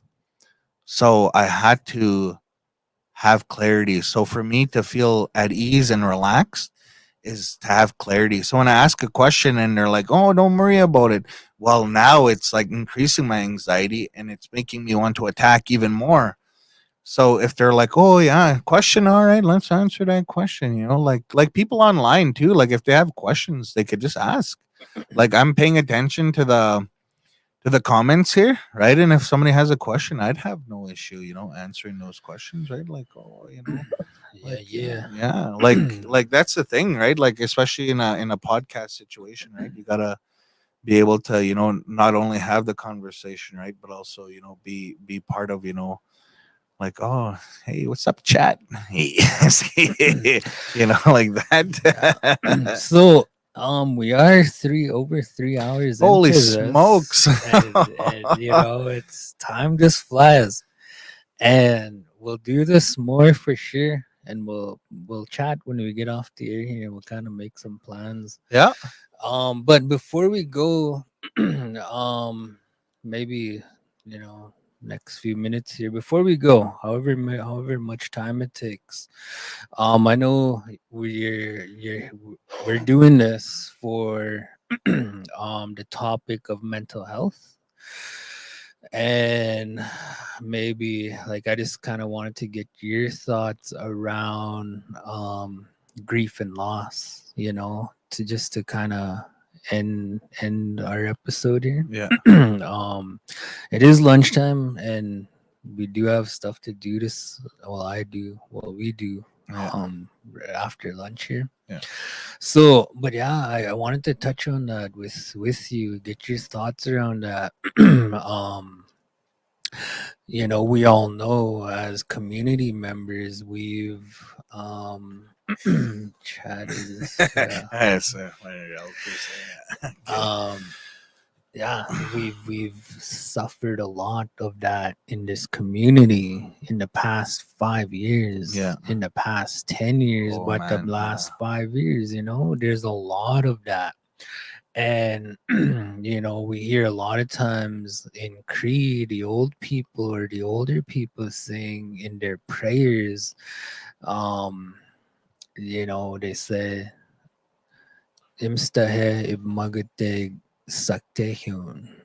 So the heart, grief, and loss, there's a lot of that, Yeah. and we're, you know, the impacts of that are huge, you know.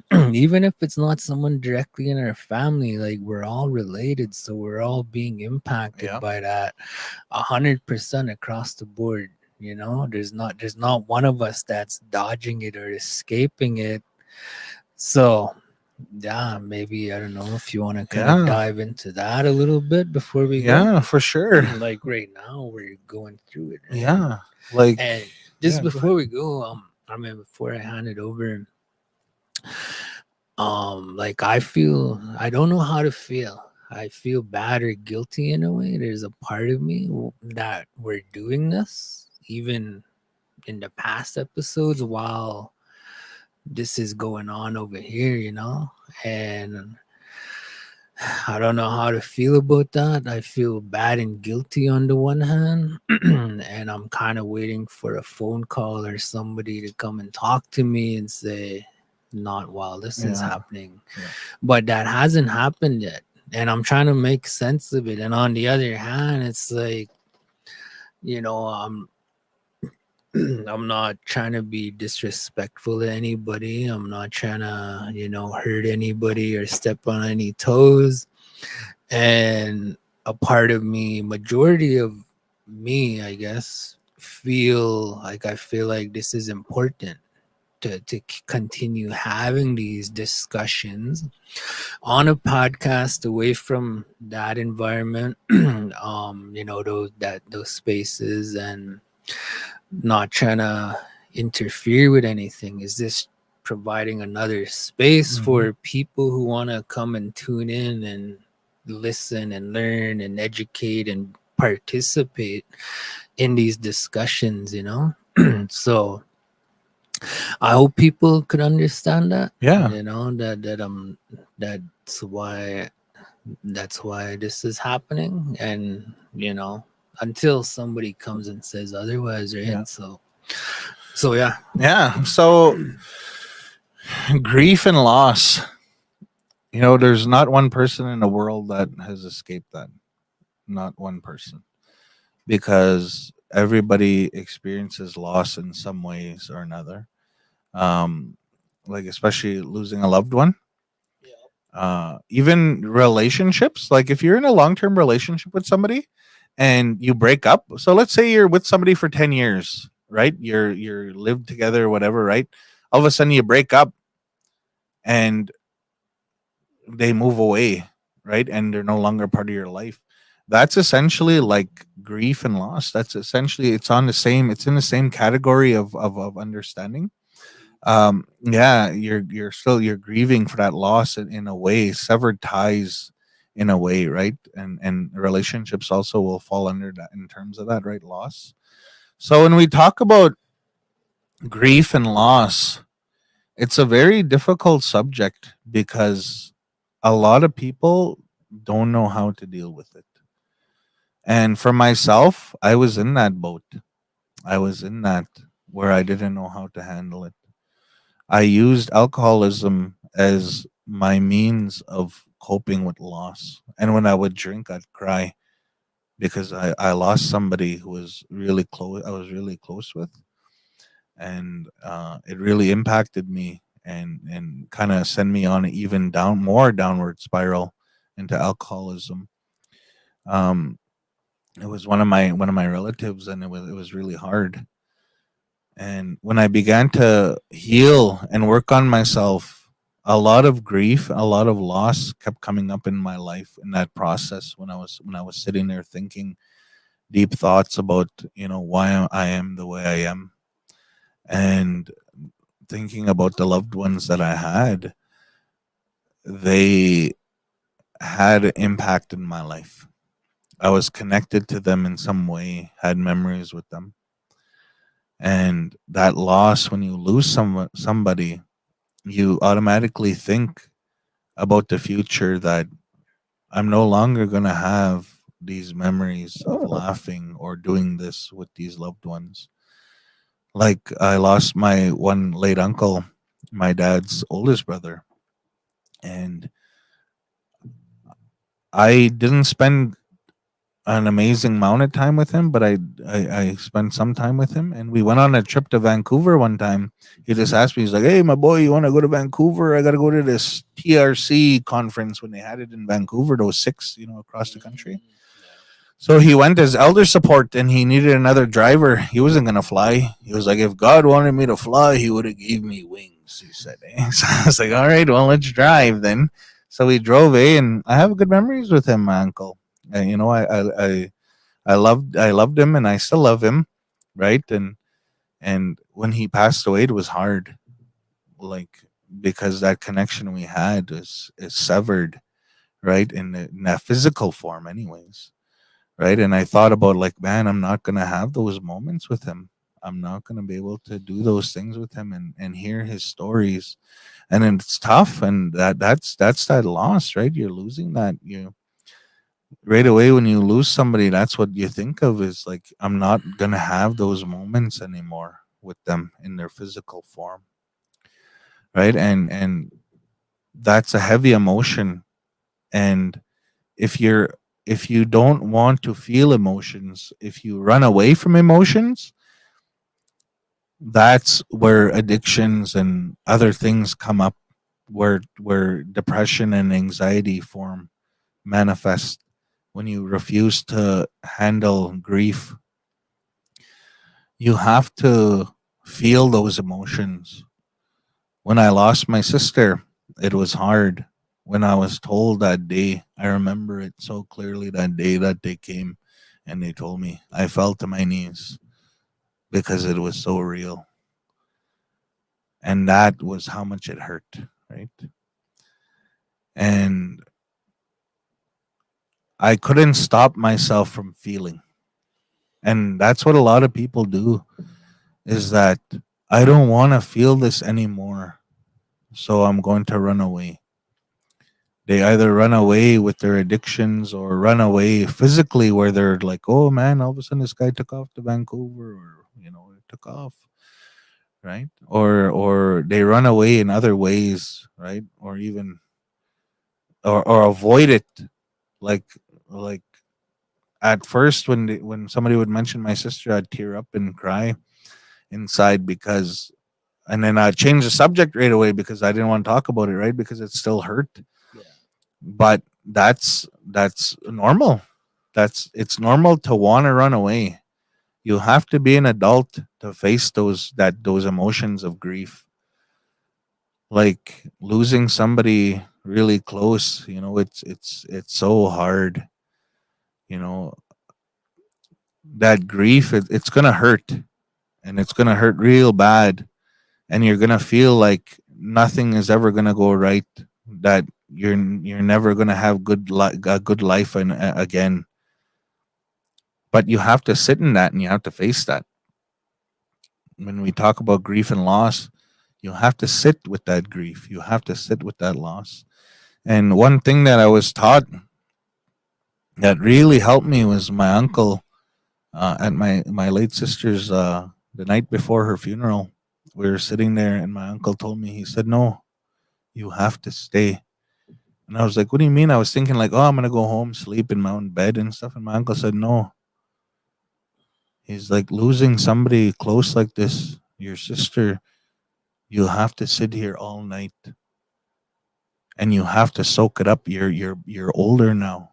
You have to sit here and sit and experience it, because this is gonna be the last time you're gonna see her physically here. You have to be able to sit here and know what it feels like." So I couldn't run away and try and go sleep in my own room, right? And get away from that emotions that were in the hall environment, right? I couldn't run away. My uncle called me out, and he said, "No, you got to stay." So that helped me with that healing process, with that grief. I went through all the 7 stages of grief, and not in that moment, but it kick started that process. And when you kickstart that process, that begins that healing journey. And it's hard. Like, you never really, get over losing somebody, right? Like me, I think of my sister sometimes, and it still hurts, right? But that's because, you love somebody so much, right? That, they're gone, and it's hard. But that's life, right? Like the waves of grief, I call it. It's almost like you're standing on the shore, and the water's hitting you. And that's how grief is, right? Like, you've seen how it is. You felt it, right? When you're at the hall or whatever, and all of a sudden they're laughing, and then next thing you know, they're crying because that wave of grief just washes over them. And you have to just let it knock you over. And a lot of people try and fight that, and avoid it, and like, "Oh, well, I'm not going to feel that grief, those waves of grief, if I'm not there." Well, that's running away, right? You have to stand in that water and let that waves knock you over. When they knock you over, you're going to stand back up, and eventually those waves are going to hit you, and it's going to go over you, and you're going to be okay. It's not going to knock you over anymore. You're going to be able to stand there. And that's how you deal with that, is that you have to feel those emotions. And a lot of our people are still grieving to this day. They may have lost loved ones 20 years ago, but they're still grieving because they didn't start that process of healing. They didn't start to heal. So instead of being able to think and help their family, they're stuck in that spiral of wallowing in their own self sorrow, and they're shutting themselves down from feeling other emotions. And that's the sad part, is that that's the reality of grief, right? And everyone in the community here, it feels it in some form or another, whether they lose a loved one or not. And it's going to impact each and every one of us. But feeling those emotions is the most important thing, and not stopping them from feeling it, right? Like, if you lose somebody, don't use them as an excuse to drink. Don't use them as an excuse to do drugs. That's not honoring them. That you have to honor your loved ones. And I know one day I'm going to see my relatives again. When I die, they're going to be there. They're going to grab my hand, and they're going to take me with them. And that's okay. And I look forward to that, because that's a part of life, right? You live, you die. Nobody's going to run away from that. It's always going to happen no matter what, right? But just feel comfort in knowing that your loved ones that you lost, when I go, my grandparents are going to be there. My sister, my uncles, my auntie, you know, my niece, and my other relatives, my cousins, they're all going to be there. They're going to greet me. And that's something beautiful. because that's what I believe, right? That's our culture, our way of life, and how we understand, and that's good. Yeah. So like hopefully I shed a little light, right, in understanding that, grief and loss. And if there's any other questions, right, like that you have about it, or if you need clarity on something, just let me know. Like I enjoy, chatting about stuff like that. Yeah, no, it's good. It's good, you know. um, and that could be a whole episode in itself or a series, you know. And I think we'll come back to that, you know, another day. It's we're almost 3.5 hours into this. Well, it was good discussion, man. Yeah, Like, yeah, totally. It was good, and you know, like just kind of a couple of points you touched on earlier, like working out and the addiction thing.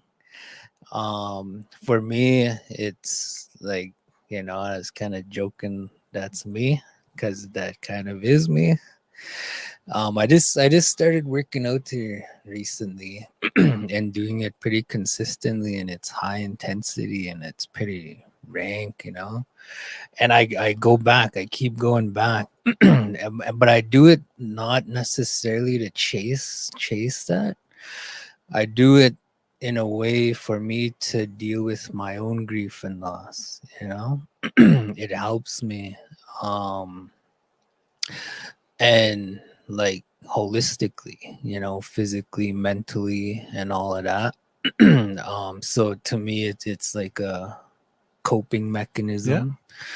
At the same time, you know, trying to strengthen the whole area of health for myself, especially, you know, in the past 5 years, like being on chief and council. um, it's such a tough job, and a lot of it is just like this, just sitting and talking all day, every yeah, day, you know, trying to problem solve, trying to deal with issues, and you're being fed greasy food, you know, not the healthiest food. And that's like every day. And then by the time you do make it home, you're exhausted. Like, this is what I went through for, you know, like 5 years, 4 years, a 4 year term. And within that, I dance palo, I play hockey, I try to go to the gym. When I was in that, I didn't do any of that. And I gained a lot of weight, and I was like, went down this kind of, I got really depressed, you know. And um what kind of saved me from that episode, prior to the like culture, dancing and ceremony and stuff, was my baby and her mom. Like, I just recently had a baby, my first baby, when I was going through that, and they kind of helped change the trajectory of where I was going with my life.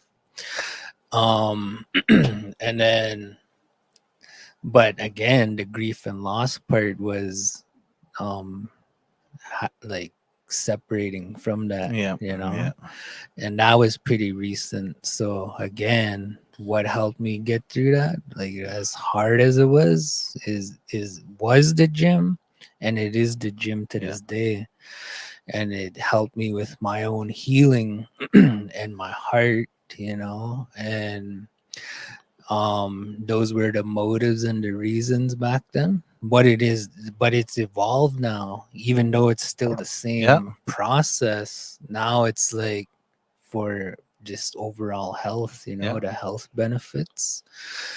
And so that's why I continue to go. And it helps me with balancing and managing stress, you know, having these types of discussions and trying to help the community, trying to problem solve and dealing with issues, you know, just day to day stuff that we all go through, right? It really, it helps me balance all of that at the end of the day. After, you know, whether it's a good day or a bad day, it levels me out, and it makes me feel like, especially the bad days. um, it helps me deal with it a little better and to not be so hard on myself. Like yesterday, the experience I had, it was not good. But like you said, like it's my own emotions triggering and whatever. So it helps me get get over the day-to-day stuff. Yeah. So yeah, I'm actually gonna be podcasting about that Tuesday. I have it penciled in. I have the gym owner um agreed to come do this with me, and Right we're gonna on. talk about like exercise and Yeah. physical health and holistic health and like I it's a CrossFit gym. Yeah. And yeah, it's really Yeah. intense freaking Like working out, man. with exercise, like yeah, like there could be a form as an addiction, right? But still being able to process your emotions, using it as an outlet of coping. Like if you're going to the gym and still working through your grief while you're working out, that's a healthy way. But using it like there's some people that'll use the gym in terms of like, I'm gonna leave my problems at home, I'm gonna go to the gym, feel good, and I'm gonna come back, and then all my problems are still gonna be there. But you sound, from what it sounds like, is you're using the gym as you're exercising, but you're also still processing it in your head and using that as an outlet of dealing with those things, and that's a lot healthier than some people that'll be like, no, when I'm at the gym, I'm only thinking about that pump, and like they don't think about anything else. But when you're there, you could work through stress through exercise, and that's positive, right? But there's people that'll use that as a 100% escape, where it's like, I'm not gonna think about, this is my place where I don't think about my problems. That's an addiction, right? Where it's running away, right, as a painkiller. But there's other ways of using physical education as an outlet of healing, where when I'm working out, I'm thinking about those things, that dopamine is going to override that hurtful feeling, and it's going to reprocess that loss you feel, that hurt you feel. And when you're thinking about that, when you're working out, it's almost like rewiring this. Instead of having that hurt and pain attached to that memory, you're gonna have that blood going, that good feeling, uh, and then you're gonna think about those things, and you're essentially rewiring that emotional. Instead of having that fear and hurt with it, you're gonna have that dopamine and that good feeling with it, and you're essentially reprogramming. There's different techniques and scientific studies that show that reprocessing. Um, it's an effective way of dealing with our emotions. Yeah, reprocess. Yeah, like for me, like I'm just starting to talk about this now, like just recently, real recent. Like I finally got to that point where I could talk about it Yeah, now. that's good. Because before that it was too hard and it just got real Hmm. emotional, and trying to deal with it alone, and that's where the counseling and the therapy. But at the end of the day, it was the gym, that gave me the most Yeah. kind of healing towards that. And yeah, like I feel more comfortable and stronger now to be able to Yeah. talk about it and the whole kind of lessons that came with it. And there's no animosity, we're all good. um and yeah, Yeah, like even like with that experience you had the other day about like when somebody walked in or whatever, like it's almost like disrespectful. And you could even use that when you go to the gym to think about that. Why did I react that way? Like, what was it? That was it the person, or was it the action of being disrespected? Like, this is my safe space here, mm, or was I vulnerable at that time and somebody walked in and caused a disruption where it caused me to shut down again? Like, so using that as an opportunity to process, like when you go to the gym and you think about it, like put thought into it and be like, why? Like, you have to ask yourself when you get triggered, if you want to heal, when you get triggered, ask yourself, after you're done feeling angry and pissed off about it, ask yourself, why did I react that way? Right? Like, that's healing, and you're only going to be better for it by processing it. for me, with that incident, it wasn't a one time thing. It's like ongoing, not all the time. Yeah. Majority of the time, we're all good, but Yeah. when there's opportunities to try and Yeah, I don't know. Like, like just let's put a bullying big wood and here in front. it wasn't that. It was just what happened. Yeah, yeah. I think like finding ways that they have to respect this space. This is essentially your office. This is work right now. You're at work.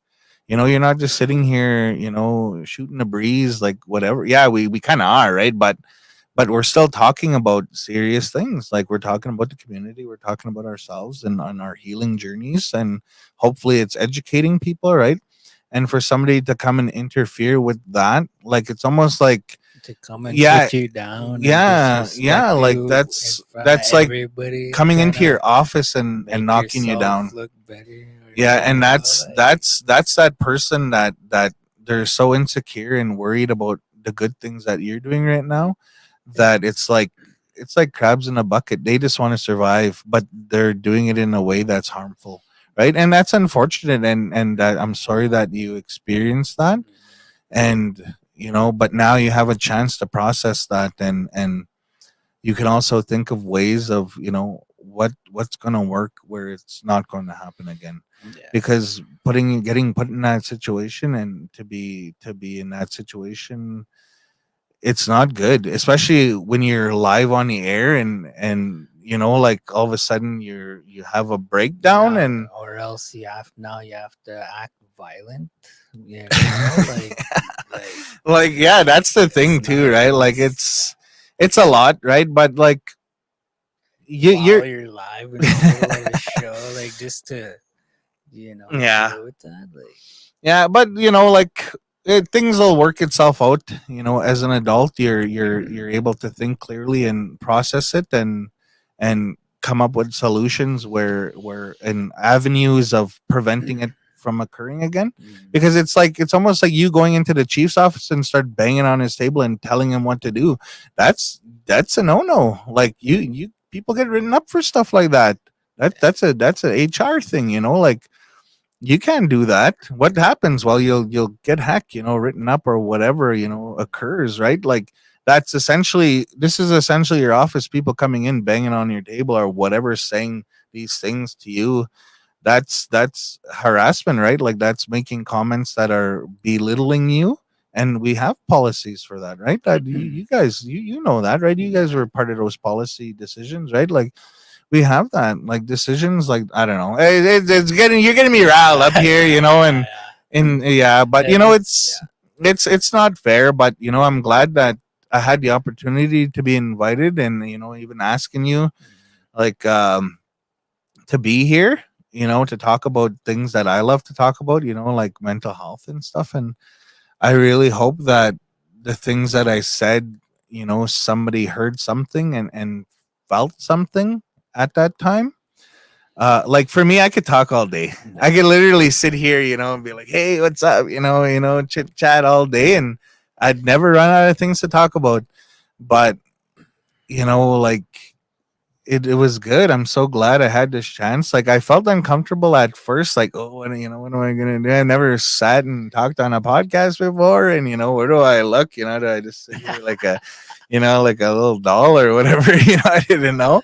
But I felt more comfortable as it went on. And I don't know, like, it was such a good conversation. And I think the only place to go is up, from here. And you guys have a good crew here. Davis, working hard, and he's just sitting there having a flick, camera, like, he's doing a lot of work over there, and that's awesome. And you're doing a good job. And Tyler, being here and sharing songs like that, that's I have nothing but good things to say.